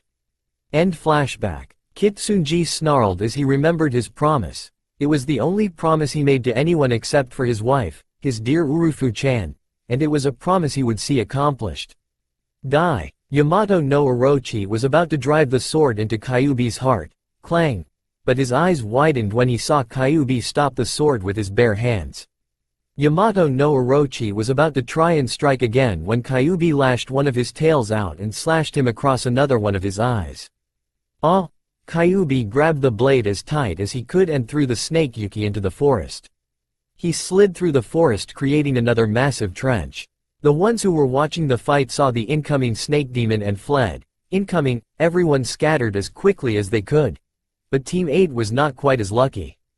Kiba and Shino were avoiding the incoming debris, but Hinata fell behind as a tree branch came towards them. Shino and Kiba were knocked unconscious, but Hinata was pinned under the tree, right next to where the Yamato no Orochi landed. Yamato no Orochi ripped his way out of the trees and hissed at the fox. "You will pay for that. Fox shit, Oj." He launched his primary head at Kyuubi with his jaws wide and venom dripping. If Kyuubi got even an ounce of that venom in his system while he was sealed, he would be severely ill, or die. Kyuubi saw the incoming attack and grabbed the snake's jaws before they could clamp down on him. Yamato no Orochi snarled as all of his other heads were pinned too much to offer him any assistance, but his eyes widened when one of his heads caught sight of a pinned-down Hyuga. He smiled in satisfaction. She is clearly an innocent soul, pure and just. I can see it in her eyes. If I eat her, I will grow even stronger." He wasted no time as the closest head finally freed itself from the rubble and launched at Hinata, who finally saw the snake. Her eyes widened in terror as the snake's fangs dripped their poison. I am going to die." She closed her eyes and awaited her fate. Kyuubi caught sight of this, but he was so enamored with killing Yamato no Orochi that he didn't care if she died, so long as he took down Yamato no Orochi. He was about to charge up a strong ball, when he felt a pressure bearing down on his mind, and heard the voice of his container. Hinata-chan." Kyuubi's eyes widened as Naruto began struggling to take back control. Mindscape. The gates that held Kyuubi opened and began pulling in Kyuubi with a massive wind. Kyuubi was clawing at the ground while screaming in rage, "Naruto, damn it, what are you doing? I have to kill that demon now." Naruto walked out of the corner where he was standing and glared at the Kyuubi.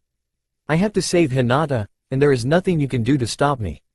He turned around as Kyuubi was pulled fully into his cage as the gates closed, screaming for revenge. Back outside, Naruto gains control of Kyuubi and stops powering up a strong ball. He notices how close the fangs are to him, and he basically throws the primary head to the side and then runs to stop the other head from killing Hinata. Hinata watches as the head is about to close down on her and then closes her eyes as a single thought goes through her head: "I didn't even get to tell Naruto-kun how I feel." She waits for the inevitable as she hears the sound of piercing flesh, but she felt no pain. She quickly opens her eyes to find the fangs not even an inch away from her. She was confused, but she was shocked out of her stupor when she saw the blood flowing down the massive fangs. She slowly looks up and is shocked to see Naruto, still in his eight-tailed state, but replacing the red eyes was the usual cerulean blue she loved so much. Naruto flinched in pain and then screamed in agony as Yamato no Orochi ripped his fangs from the Jinchuriki-turned-demon as he went back to being the same old Naruto. Yamato no Orochi began twisting in pain as his body shattered like glass, and in the place of where his body was pinned was the snake Sannin Orochimaru. Orochimaru cringed in pain as he pulled himself from the rubble. "So, you still live, no matter. My venom will kill you soon enough, Jinchuriki of Kitsunji." He had a wicked smile as he turned his head towards the direction he sensed Sasuke and Sakura thanks to the curse marks on their body. "But first, I must acquire my new test subjects." Orochimaru walked off as Hinata finally freed herself from the tree that was pinning her and ran over to the poisoned and bleeding Naruto. "Naruto-kun, please don't die, please, I love you." Naruto did not make any sign of movement except for the steady fall and rise of his chest, which was quickly becoming erratic. She rummaged through her pouch and pulled out a medicinal cream she had been working on. "Kami, please let this work." She pulled out as much of the cream as she could and began coating Naruto's open wound. She saw some of the cream begin to eat away at the leftover poison, so there was the chance that it was working, but Naruto's wound did not heal in the slightest. She began running through what medical jutsu she knew and tried to heal his wound. Orochimaru had since found Sasuke and Sakura. Sakura was barely standing while Sasuke was still in pain from the curse mark. He smiled at how easy this was going to be. "Looks like Sasuke can't stand the curse mark as easily as you can, wench."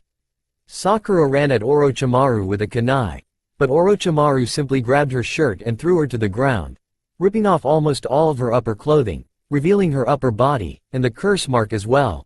The curse mark has a 1 in 10 chance of survival, and if you do survive it, you will be unconscious for a few days before you are even capable of even activating it. Yet not only do you survive it, you also manage to activate and use its power not even a minute after application. He grabs Sakura by the throat. "The question is why? Why is it that someone so pathetic, one who shows no qualities of a bloodline, demon blood, or any other great qualities besides an extremely low chakra pool, can survive such a mark? Orochimaru pulled out a syringe. I guess I will just have to study you to find out. Just as he was about to plunge the syringe into Sakura's body, a kunai plunged into his arm. Oh! He looked up to find Anko glaring at him. He smiled in anticipation as he saw his dear apprentice. Ah, Anko-chan, I see your aim has gotten better. He threw Sakura to the ground as he pulled the kunai out of his arm. He then ran up the tree at Anko as he drew a kunai at his old apprentice. But what about your knife skills? Anko blocked an incoming strike from the snake Sanin, fallen Hachibi, as he began using his snake jutsu to gain the upper hand. Damn snake shit. I will kill you for what you have done to me. She threw a kunai with an explosive note on it as she sent a volley of snakes at Orochimaru. He quickly held up a hand sign as the snakes quickly stopped their assault. They then turned their attention to Anko and attacked. She was about to dispel them, but they wrapped around her and kept her from performing a single hand sign. Kukakuku, I don't think so, Anko-chan. I am the Lord of Snakes. No matter if I am a Biju or not. The Snake Clan serves me. Anko struggled as she cursed Orochimaru. Damn fucking snake shit, I am going to kill you, you piece of shit. Orochimaru chuckled and then went into roaring laughter. Ha ha ha ha ha ha, how humorous. Orochimaru reached for Anko, causing her to flinch. Are you going to kill me? If so, just do it, you fucking shit. Orochimaru began to chuckle again. Oh Anko, what makes you think that I would kill you, my own daughter? A look of horror crossed Anko's features as Orochimaru's statement met her ears. What? You're lying, you're lying. Orochimaru began to chuckle as he stroked Anko's cheek. Now Anko, what could I possibly gain from lying to you, my dear daughter? Orochimaru walked back over to Sakura and plunged the syringe in her stomach. Your interference cost me a potential test subject. But I guess her blood will do just fine. Oh, don't worry Anko. I won't kill her. What point would there be in killing a potential host? Orochimaru threw Sakura to the ground as he performed a set of hand seals. His body caught flame as he disappeared. Goodbye, my daughter. He disappeared along with the vial in his hands, leaving Anko in shock. Anko was wide-eyed. Her sensei was her father? If that was the case, then why was she alone? Her mother had banished her from the Mitarashi clan when she returned from being kidnapped from Sea Country. All because she had the curse mark, mother. She hated that woman above all other people. She was banished from the clan because of something she had no say in. Anko began to weep. She had always wondered who her father was, and now that she knew she wanted to die, her mother had forsaken her, and her father was the cause of it. She wept as the other Junin surrounded her. Kurenai ran to her longtime friend and tried to comfort her. Shish, it's alright Anko-chan, it's alright. Meanwhile across the clearing Hinata was weeping for Naruto, who was slowly dying from Yamato no Orochi's poison. She had flooded the wound with healing chakra, but since the wound was made from demonic energies, it was too damn hard to heal for human medical techniques.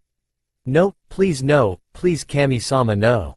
Hinata had exhausted herself of all her medical techniques. She had so little chakra left that it hurt to try and use more.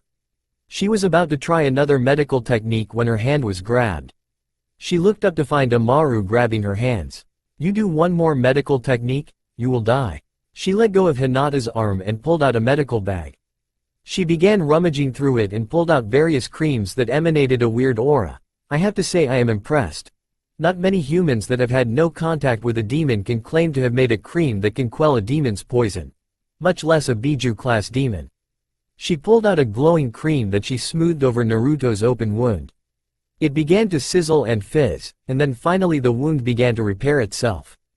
The bones began to regrow as the flesh began to grow back in the wound until finally the wound closed up. Amaru sighed as she rummaged through her bag. She smiled when she found what she was looking for. She pulled out a vial of extremely small black balls that looked like soldier pills. She opened the vial and gave one to Hinata. Here, it will replenish your chakra and eliminate any poison that may have gotten into your system. You may not have been bitten by that damn snake, but you were in the proximity of the venom. You may have breathed in some of the airborne toxins. Hinata took the pill and quickly bit down on it. She immediately felt her chakra replenish as well as her wounds heal up. She cringed when she felt her wounds heal as they felt like white-hot fire. Amaru smiled at Hinata and began to lift up Naruto. "We better find yours and his teammates soon. We still have 4 days to get to the tower." "Oh?" She reached back into her pouch and pulled out 2 heaven scrolls and 2 earth scrolls. "I pilfered these from a few dead teams on the way. Naruto and that snake's fight did a lot more damage than I thought." Hinata looked around and realized how destroyed the forest was. The two had only fought for a total of 2 or 3 minutes, and they already did this much damage. Over half the forest was destroyed. Amaru carried Naruto over to his teammates who were being surrounded by Junin. Hinata walked over to the now conscious Shino and Kiba. Hinata began applying ointment to Kiba's large gash. Shino was using the ointment to get his chest. "Gee, thanks Hinata, I don't know what we would do without you." Kiba smiled as Hinata blushed at the praise. She turned around to see Naruto helping Sakura up to her feet and her mood dropped. Kiba saw this and sighed. "Hinata, you either have to tell him how you feel or move on, because he isn't going to wait forever." Hinata looked down at the ground at Kiba's statement. "I know, but what if he rejects me?" Hinata began to cry a little bit. She had confessed to Naruto, but he was so close to death he probably didn't hear it. Kiba sighed as he looked at his old friend. He prayed that she fesses up soon, cause at some point Naruto would find someone else, and he couldn't bear to see his surrogate sister cry. Kiba looked at Naruto. Where the hell did he come from? The last thing he remembered was a massive 8-headed snake and an 8-tailed fox fighting. But where did the two things go? He decided to figure this out later as him and his team took the scrolls and headed off to the tower.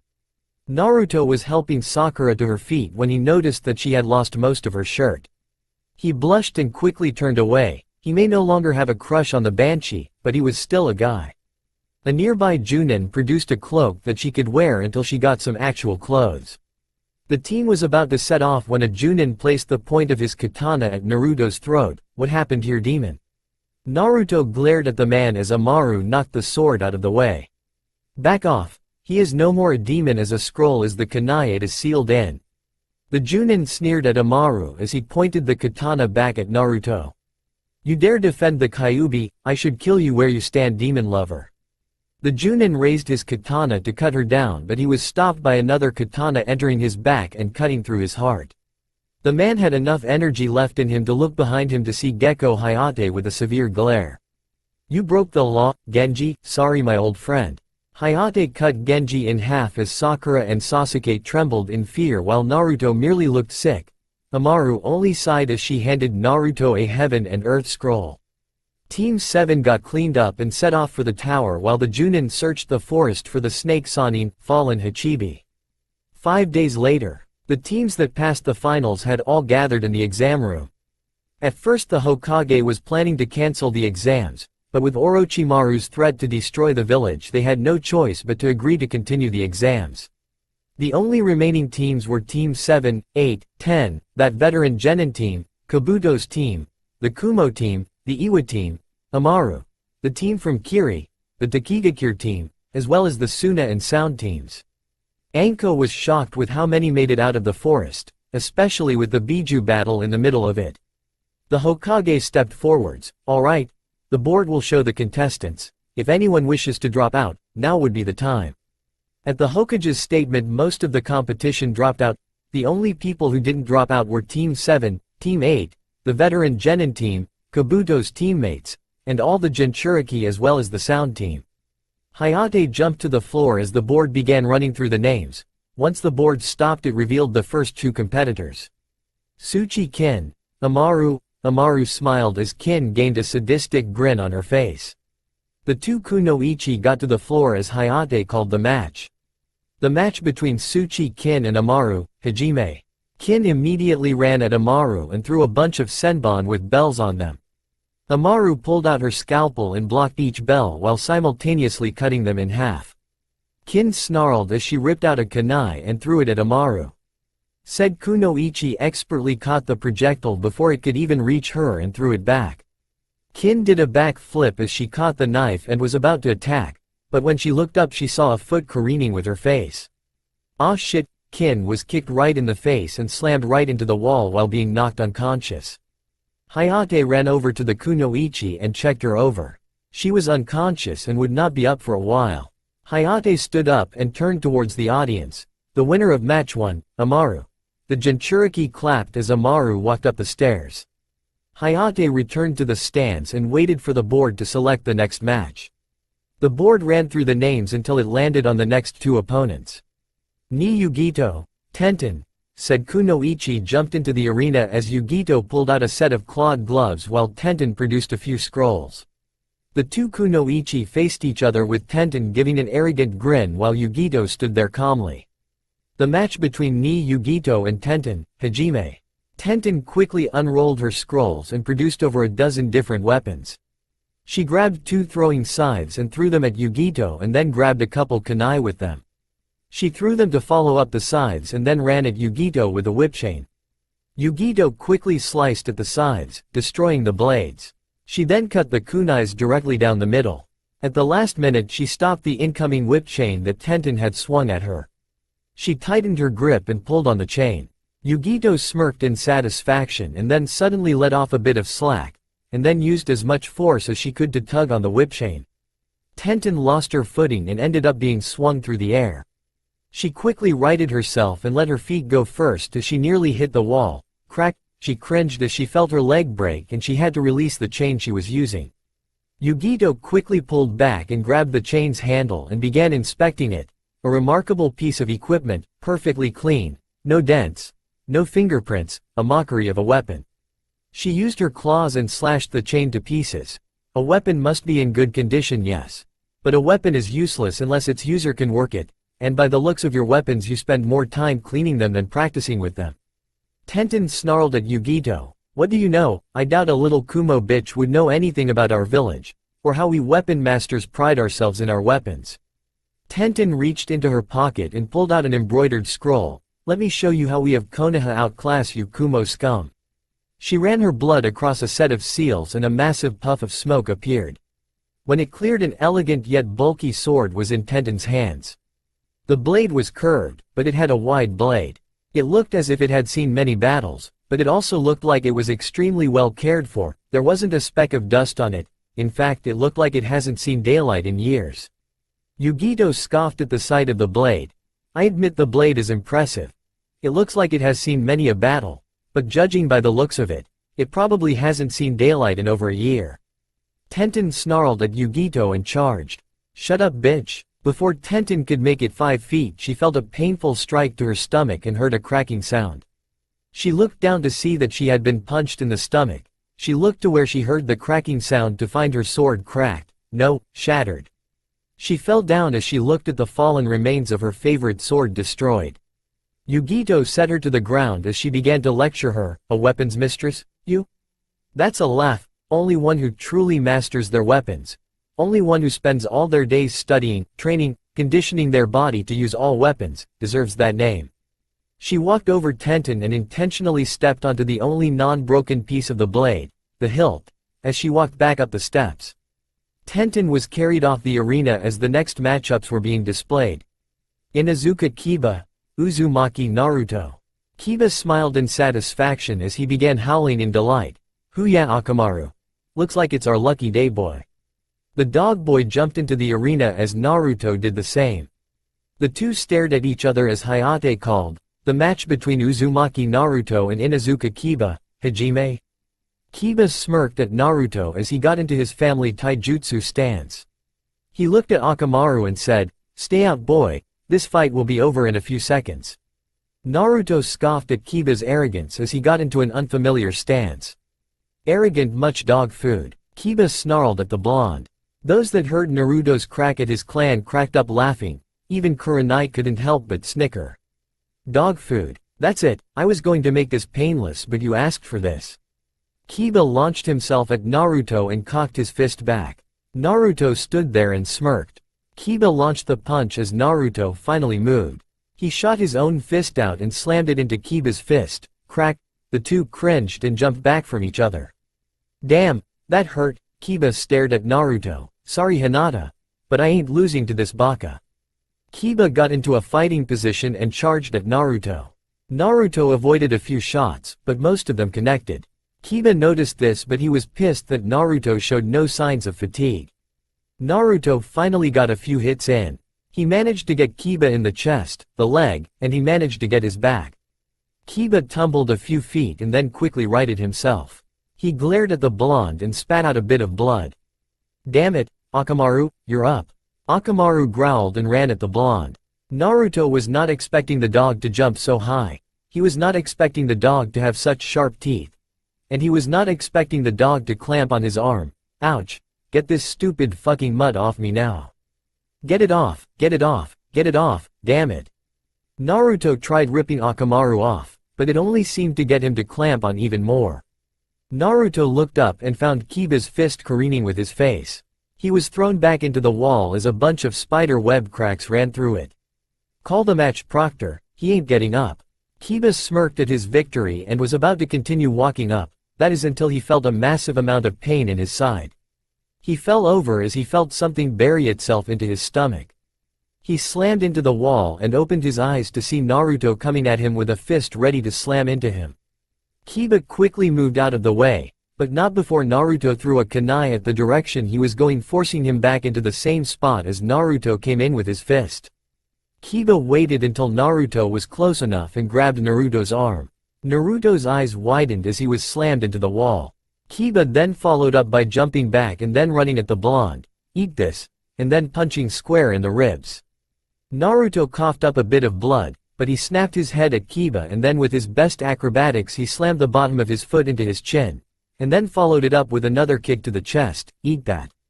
Kiba flipped over his back, smashed his face into the ground, and continued rolling until he began sliding, and then slammed into the wall, knocking himself out. Hayate jumped down to Kiba's unconscious form and checked his pulse. Hayate sighed and got up. Winner by knockout, Uzumaki Naruto. Everyone who knew the blonde was shocked beyond comparison. Kiba was second best in taijutsu in the academy, and Naruto was the dead last. How the hell did he beat him? Kurenai was shocked beyond all comprehension. She had been training Kiba for the last 6 months. She never expected Naruto to beat Kiba. She turned towards Kakashi. "Kakashi, what the hell have you been teaching him?" Kakashi was just as shocked as Kurenai. He had not taught Naruto any of those moves. Hell, he had not taught the blonde anything beyond tree climbing. He had deliberately done that. As far as he was concerned, the only reason he had taken up a team was to be Sasuke's sensei. He felt he owed it to Obito, and if it meant his other 2 students fell from grace, he did not care. "Actually, Kurenai, I did not teach him any of that. Why would I teach him when he shows no capability as a shinobi?" Kakashi returned to his book as Kurenai snapped her head towards Kakashi. "No ability as a shinobi? Is he crazy?" Naruto may have been the dead last, but he managed to break into the Hokage tower without anyone noticing. Kurenai went back to looking at the blonde, but if Kakashi did not train him, why is he so strong? Roshi and Han were impressed with the performance. They had not expected such acrobatic moves from the blonde. Roshi turned to see that their last teammate was thinking intently. "Suchirin, what's wrong?" Suchirin turned towards Roshi. "Forgive me, my old friend, but something about him, he looks so familiar." Roshi turned to the blonde, wondering what his old friend meant. Naruto walked up the stairs as he passed by Hinata. "Anyo, Naruto-kun." Naruto turned around and looked to find Hinata twiddling with a jar of ointment. "Ya, Hinata?" Hinata nervously swallowed and shoved the ointment in front of her in Naruto's direction. Hinata, what is it?" Hinata stuttered out, "It's ointment, and Naruto-kun." Naruto looked at the ointment, confused as to what he should do. Kurenai was smiling. Hinata, well. She had known about Hinata's crush on the blonde for years, but she often wondered why it was the blonde had never picked up on it. She looked at the confused blonde. "Use it on your wounds, it will help." Naruto nervously took the ointment and applied some to the scratches he received on his face. The wounds sizzled as they closed up. "Wow, Hinata, this works great. Man, have you ever considered medical jutsu? You would be great for it." Kurenai smiled.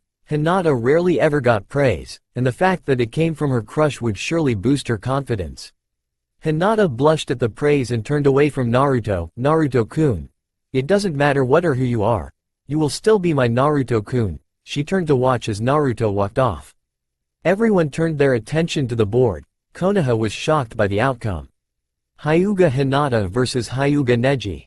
Neji smirked as he sent a malicious glare towards Hinata, causing her to flinch.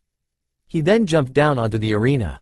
Hinata nervously walked down and got in front of Neji. Said Hyuga sneered at Hinata. Soon I will have my revenge, Hinata-sama. Neji's fists tightened as Hinata tried to keep herself from shaking. Hayate got in between the two. The match between Hyuga Hinata and Hyuga Neji, Hajime. Hayate jumped out of the way, nothing happened. Hinata was about to get into a Jukin stance. Hinata-sama. She looked up. We both know that this fight is pointless, withdraw. Hinata's eyes widened, withdraw? Neji continued talking, we both know that fate has decreed that I win. You are just the lowly main branch member who has no talent whatsoever. You are destined to remain as you are, a pathetic, worthless, failure, who will never extend past what she currently is. Neji smirked as he spoke again. You probably only entered this because you would feel guilty that you held your team back. Hinata snapped her head up, she was clearly nervous. No, I really wanted tea to change. Neji scoffed as he looked at Hinata. Tastes change, seasons change, but people never change. All you will ever amount to is the pathetic, insignificant, most pitiful disgrace of a Hyuga that has ever. Shut up. Everyone looked around to find that Naruto, Kurabi, Fu, Utakata, Han, Roshi, Yagura, Yugito, Gaara, and Amaru were releasing a small amount of killing intent and were directing it at the Hyuga prodigy. Naruto spoke up, Hinata-chan, don't let that stuck-up ass tell you what you can and can't do. Kurabi rapped out, yo Hinata girl, don't let him break ya down, don't let him talk, just rock his world, we. Fu yelled out, yeah girl, show that arrogant prick what you're made of. Utakata spoke calmly, but with clear aggression, pop his little closed bubble, and take him down. Han roared, take that fucker down, bury his ass. Roshi calmly yet heatedly spoke, burn his pride, painfully. Yagura snarled, crush that arrogant little prick. Yugito hissed at them, make him wish he hadn't fought you. Gaara, make him wish it was mother fighting him. Kankuro and Tamari were shocked. Gaara was cheering someone up. Amaru, and remember girl. All the Jinchuriki yelled out, kick his ass. Everyone was looking at the Jinchuriki, why were they cheering for her? Only one of them was even in the same village as her. Neji scoffed at the group's cheering, please, as if this pathetic main branch scum could ever beat me, it has been decided by fate that she will, oh if. Neji was knocked down when he felt a strong crash against his chest. He tumbled back before he righted himself. He clutched his chest as he looked up, Hinata had gotten inside his guard and delivered a blow to him, impossible. Neji got up in a Jukin stance, if Hinata had charged chakra into that kick he would have been down for sure. He charged at the heiress who quickly activated her Byakugan. She used her knife strike to redirect Neji's Jukin and sent an open palm at Neji. He jumped back and then ran again and sent a strike to her arm. She cringed as she spun out of the way of another strike. Neji ran at her. Hake Rokuhuyan Sho. Neji sent 2 strikes at Hinata, 2 palms. He sent another 2 strikes that Hinata barely avoided, 4 palms, he turned and sent another set at her back, 8 palms, she jumped away to avoid 3 of the strikes. She stumbled as Neji came forwards with another set, 16 palms. She could not avoid any of them, 32 palms. Hinata was on her last legs as Neji came forwards with the final strikes, 64 palms. Hinata was shot across the field where she collapsed. Neji turned to the proctor, she won't be getting up. He turned to walk away. Wait, he turned to see that Hinata was standing up, severely irking him. Why do you continue to try? You will only cause yourself more suffering. Hinata coughed up a bit of blood. No, Neji. It is you who are suffering, Ni-san. Neji snarled at Hinata and ripped out a kunai. He ran at her faster than anyone could believe. The Junin had one thought going through their heads, had to stop him. They were about to move when they felt a massive influx of chakra. Neji was about to plunge the kunai into Hinata's chest. Shing, clang, but he stopped when he saw a sight that actually scared him. All 10 of the Jinchuriki were surrounding Neji, keeping him from moving another inch. So, even shinobi from other countries pamper the heiress of the main branch. Neji shut up when he felt Amaru tighten her grip on his throat. It's people like you that give shinobi a bad name. Neji smirked at Amaru. Oh really? He used chakra and shot the kunai out of his hands, plunging it in Hinata's chest. "'Cause I think I am a perfect example of a shinobi." They let go of him and ran over to Hinata, who was now hyperventilating. Amaru looked her over. Shit, she dug into her pouch and pulled out 3 metal straws. That strike had an underlying chakra pulse in it, it crushed her lungs. Kurenai ran over as she saw Amaru about to shove the tubes in Hinata's chest. "Get your hands off her."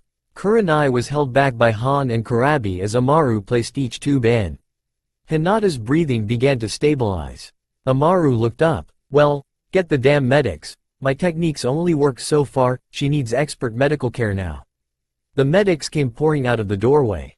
They quickly grabbed the injured Hyuga and ran her off, saying things along the lines of blood transfusion and surgery. Neji scoffed as he spoke. "Hey you, Dobi." Naruto snapped his head at Neji. "A word of advice, stop that irritating cheering. Once a failure, always a failure." Neji turned to leave, but was shocked when he found the blonde in front of him. He had no time to react as he wrapped his hand around his throat. He looked at Naruto. His eyes had become red and slitted, like a fox. "Pray." Neji was confused. "Pray Neji. Pray to whatever god you worship, that I don't face you in the finals." His eyes glowed with an ominous red aura, "Because if I do, you will die?" Naruto threw Neji to the ground as he and the Jinchuriki walked back up to the stands, and for the first time in a long time, he was afraid. Everyone watched with barely held shock at what happened. Several individuals from various countries had protected someone of another village, but why? Naruto slumped against the wall as he watched Neji walk up the steps. "You will pay for what you did, Neji." He clenched his fists, dripping blood. "Count on it." The board began spinning through names until it finally landed on the next matches. Aburame Shino vs Yoroi Ikado. Naruto looked on just to see the outcome. The fight went by with the two of them stealing each other's chakra. The match went on for 10 minutes before they both dropped from physical exhaustion. The match was declared a tie as everyone looked up to see who would fight next. Han vs Tsurugi Misumi. The two competitors shunshined to the field and got into their stances. Hayate got in between them. The match between Han and Tsurugi Misumi, Hajime. He jumped out of the way as Han began performing hand signs. Jukaten. Kiri no Iwa. A large amount of steam came out of his furnace that was attached to his back and it suddenly swept over the arena. Misumi jumped away as he saw the steam coming. "Ha ha ha, a bit of steam isn't going to save you. Nan no Kaizo." He shot his arms out, and they extended to a great length into the steam. Ouch, but he pulled them back when he felt how hot the steam was. "Damn it, my arms are too soft using Nan no Kaizo. I have to think of something if I am going to win this." He dug into his pouch and smirked underneath his mask. "You like it hot, huh? Well, try this." He threw a set of 3 kunai attached together and threw them into the steam. Boom! The steam immediately dispersed as an explosion went through it. Han skidded out of the other side of the steam cloud as an explosion chased after him. Misumi jumped on the wall and used chakra to stick to it as he ran at Han. He shot his limbs out as he twisted in the air. His body became a living soft drill, but at the speed he was spinning it might actually kill him. Han went through another set of hand seals. Jukaten. Juki Katsu. He quickly turned around and bent backwards as the steam shot at Misumi. Aj! The scalding heat burned his flesh. He tumbled down as Han delivered a crushing strike to the genin. "Oif, crunch." Han jumped back as he turned to the proctor. "Get him some medics. I am not sure how much damage he received, but I won't take any risks." Hayate coughed as he spoke. "The winner, Han." The medics came out and immediately brought a stretcher to carry out Misumi. Han walked back up to his team as the next opponents were revealed. Roshi vs Sabaku no Tamari. Tamari smirked as she rode her fan down to the arena while Roshi flipped off the edge and then flipped towards his position. Hayate looked at the two. The match between Sabaku no Tamari and Roshi, Hajime. The two stood still. Tamari grew irritated quickly. "Well, aren't you going to attack me?" Roshi quirked an eyebrow. "Shouldn't the lady be allowed to strike first?" Tamari grew a forehead twitch as she screamed. "You bastard, do you honestly think I need the first strike to take you down? I'll take you down in one strike, you bastard." She quickly flipped out her fan and swung it, sending violent wings at Roshi. Roshi stood there and closed his eyes. When the wind was barely a foot away from him he snapped them open. Yotan. Hi Cabe. He slammed his hands on the ground and a wall of lava suddenly sprung up and stopped the wind. Temari's eyes widened as he began rotating his arms. Yotan tsunami. He shoved his hands forward as his wall of lava suddenly became a tsunami. Temari used her fan and flew out of the way, but the lava caught her fan and it started to burn. She got distracted and lost her focus, making her fall onto the ground. She looked up and watched as the tsunami came at her. She closed her eyes. Stop, her eyes shot open when she heard that voice. She was suddenly surrounded by sand. The sand quickly turned to glass. The glass shattered after a minute and she was quickly pulled out of the orb made by the glass by an arm of sand. She looked to see that Gaara was speaking to Roshi. Please, I would appreciate it if you did not attempt to harm my sister, brother. She was shocked. Did Gaara just call her sister? I am sorry brother, I meant her no harm. The two continued to converse while Temari was shocked by Gaara's change in behavior. What is going on? Is this really my baby brother? What happened to him? She pondered this the whole way up to her team. Kankuro saw this and questioned her. Hey Nei-chan. What's wrong? She snapped up to attention. Nothing at all. Everyone looked up at the board, and waited for the next contestants to be shown. Finally, the flickering stopped, revealing the next two names. Kurabi jumped in the air, and whooped, alright. Meanwhile, Kankuro was sweating bullets as he looked at the board. Oh shit. Kurabi vs Sabaku no Kankuro. Kurabi continued to whoop in joy. Oh yeah, the Kurabi is ready to. Proctor I forfeit. Everyone stared at Kankuro who had his hand raised, and was clearly scared for his life. Kurabi looked at him, and shouted, what the hell? Come on, why are you quitting? Kankuro simply stared blankly at the proctor. I forfeit, please move on to the next match. The proctor sighed and nodded. Alright? Hayate coughed slightly and waved to the stands to get the board running again. Meanwhile, Kurabi was growling, twitching as he clenched his fingers around the bars of the stands, glaring at Kankuro. I can't believe it. Here I am, ready for a fight, and that little punk chicken's out like a ouch. Kurabi was silenced when Fu suddenly punched him in his kidneys with an annoyed look on her face, before she returned back to viewing the fights. Everyone turned their attention back to the board, and it began to cycle through the remaining names. Fu leaned over the rail with a smirk as she saw her name flicker. With only a few contestants left, her chances of going up significantly increased, and she was itching for the chance to fight. Gaara watched the board impassively, but inside, he was also eager to fight his next opponent. Yagura was simply leaning against his staff, blinking each time his name passed. Finally, the board stopped, revealing the next set of names. Yahoo! Damn it! Sabaku no Gaara vs Rock Lee. Rock Lee was leaping for joy in the air, while Fu had her forehead against the metal railing after their little outbursts. Yes, at last, I, Rock Lee, shall have my chance to fight. Guy was grinning as he placed his hand on Lee's shoulder. Congratulations Lee, now get out there and show them what you are made of. Lee began to tear up, Guy-sensei, and hugged Guy. Guy began to tear up as well and hugged Lee back. Lee. Guy-sensei. Lee. Guy-sensei. Lee. Thwack. Both were bashed over the head by an irate Fu, who was foaming at the mouth. Would you two knock it off and get in the arena? She grabbed Lee by the scruff of his neck and threw him into the arena, and face first into the ground floor. Guy simply stared in shock, looking between Fu and Lee. He was about to say something, only for Fu to point at him and snap, shut up. Yagura sighed heavily and spoke up, sister, you need to control your temper. Fu snorted, crossing her arms and spoke with annoyance, eat me. Meanwhile, Lee pushed himself up, nursing the bruise on his head, Itai, and he looked upwards. He saw Gaara standing a few feet from him, an impassive look on his face. Well, are you going to fight, or lay there? Lee frowned, and snapped to attention. Hayate looked between the two, and sighed. The next match between Rock Lee and Sabaku no Gaara, Hajime. Hayate got out of the way at that point. A smart move on his part. Rock Lee did not waste a second, and shot towards Gaara, swinging his right leg in a sweeping roundhouse, directed towards Gaara's legs. Gaara made no motion to dodge, or even block the kick. As the kick spun towards Gaara, Lee expected many possibilities. He expected a last-minute dodge, or a swift block, or even being successful in his strike.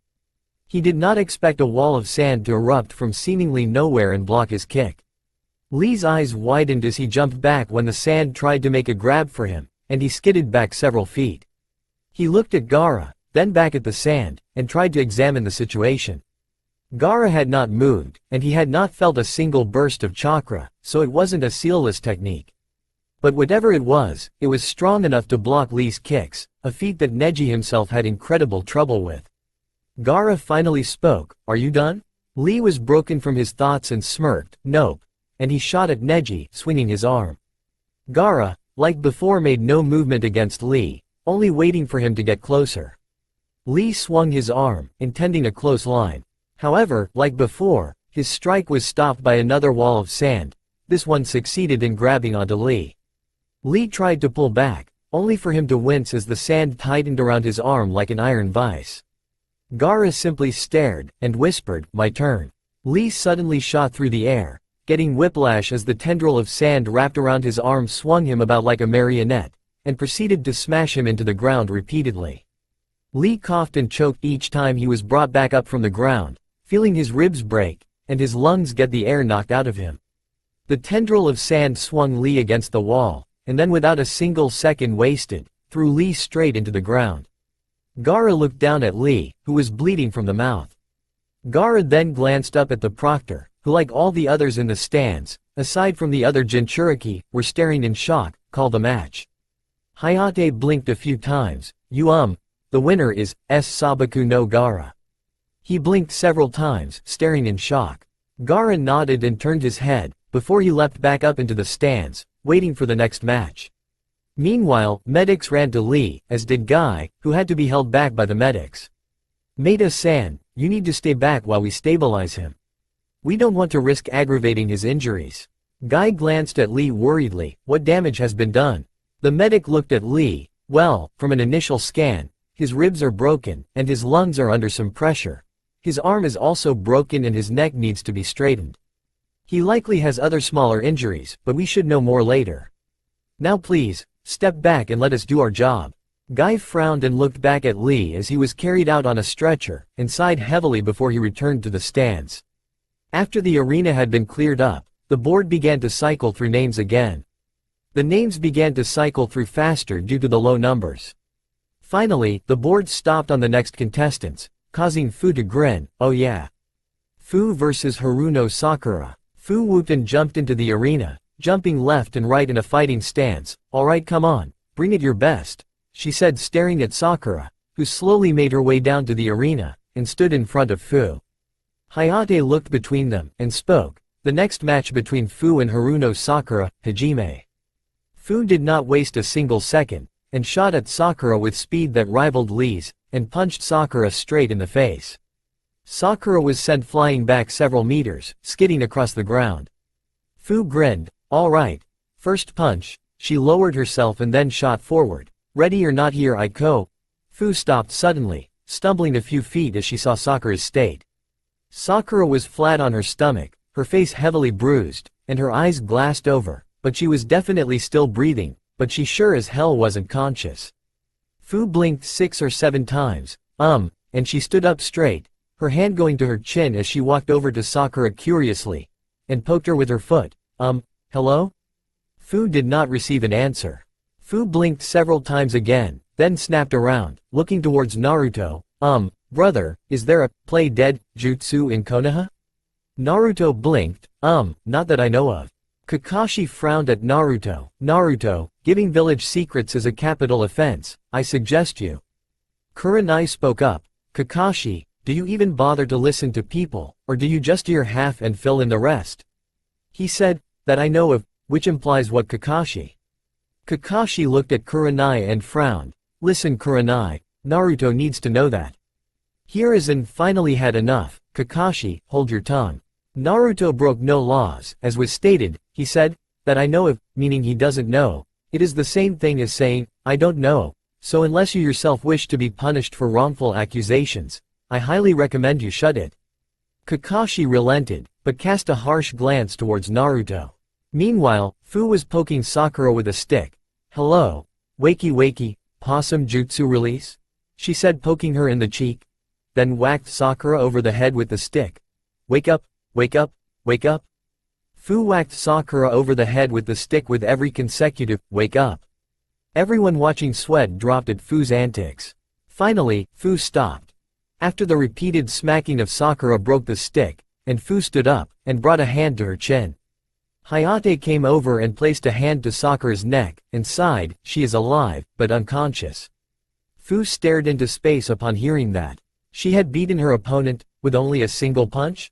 Hayate sighed, the winner of this round is Fu? Hayate looked to his side, Fu was no longer standing beside him. And he looked up at the stands, she wasn't there. Fu? He looked left and right. A cough up in the stands drew his attention, and he saw Utakata pointing off to the side he had not yet looked at. Hayate then turned his head. He was met with the sight of a depressed Fu sitting in the corner of the arena, with a gloomy cloud overhead. Kurabi leaned over the railing and called, sister, what are you doing?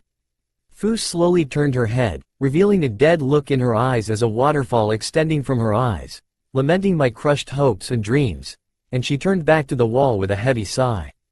10 minutes later, they managed to drag the depressed Fu up to the railing, where she continued to sulk. The board began to run through the remaining names, the remaining contestants staring at the screen with anticipation. When the names flickered, everybody was confused. Utakata versus Utakata. Hiruzen stared in shock. What the devil? He walked up to the machine and opened up the panel, looking inside. Meanwhile, Utakata stared in curiosity. What had happened to the machine? Why did it pick his name twice? Sighing, Utakata looked up. It didn't matter. Even if there was an issue with the machine he would soon be fighting. Hiruzen called up some shinobi who maintained the machine, who began to try and work on it. The contestants waited impatiently while the shinobi tried to fix the machine. Finally, after 5 minutes, Hiruzen walked forward and spoke. Due to an error in the programming of the machine, and due to a new policy that was enacted in the recent months, Utakata will be given a free pass to the Chunin exam finals.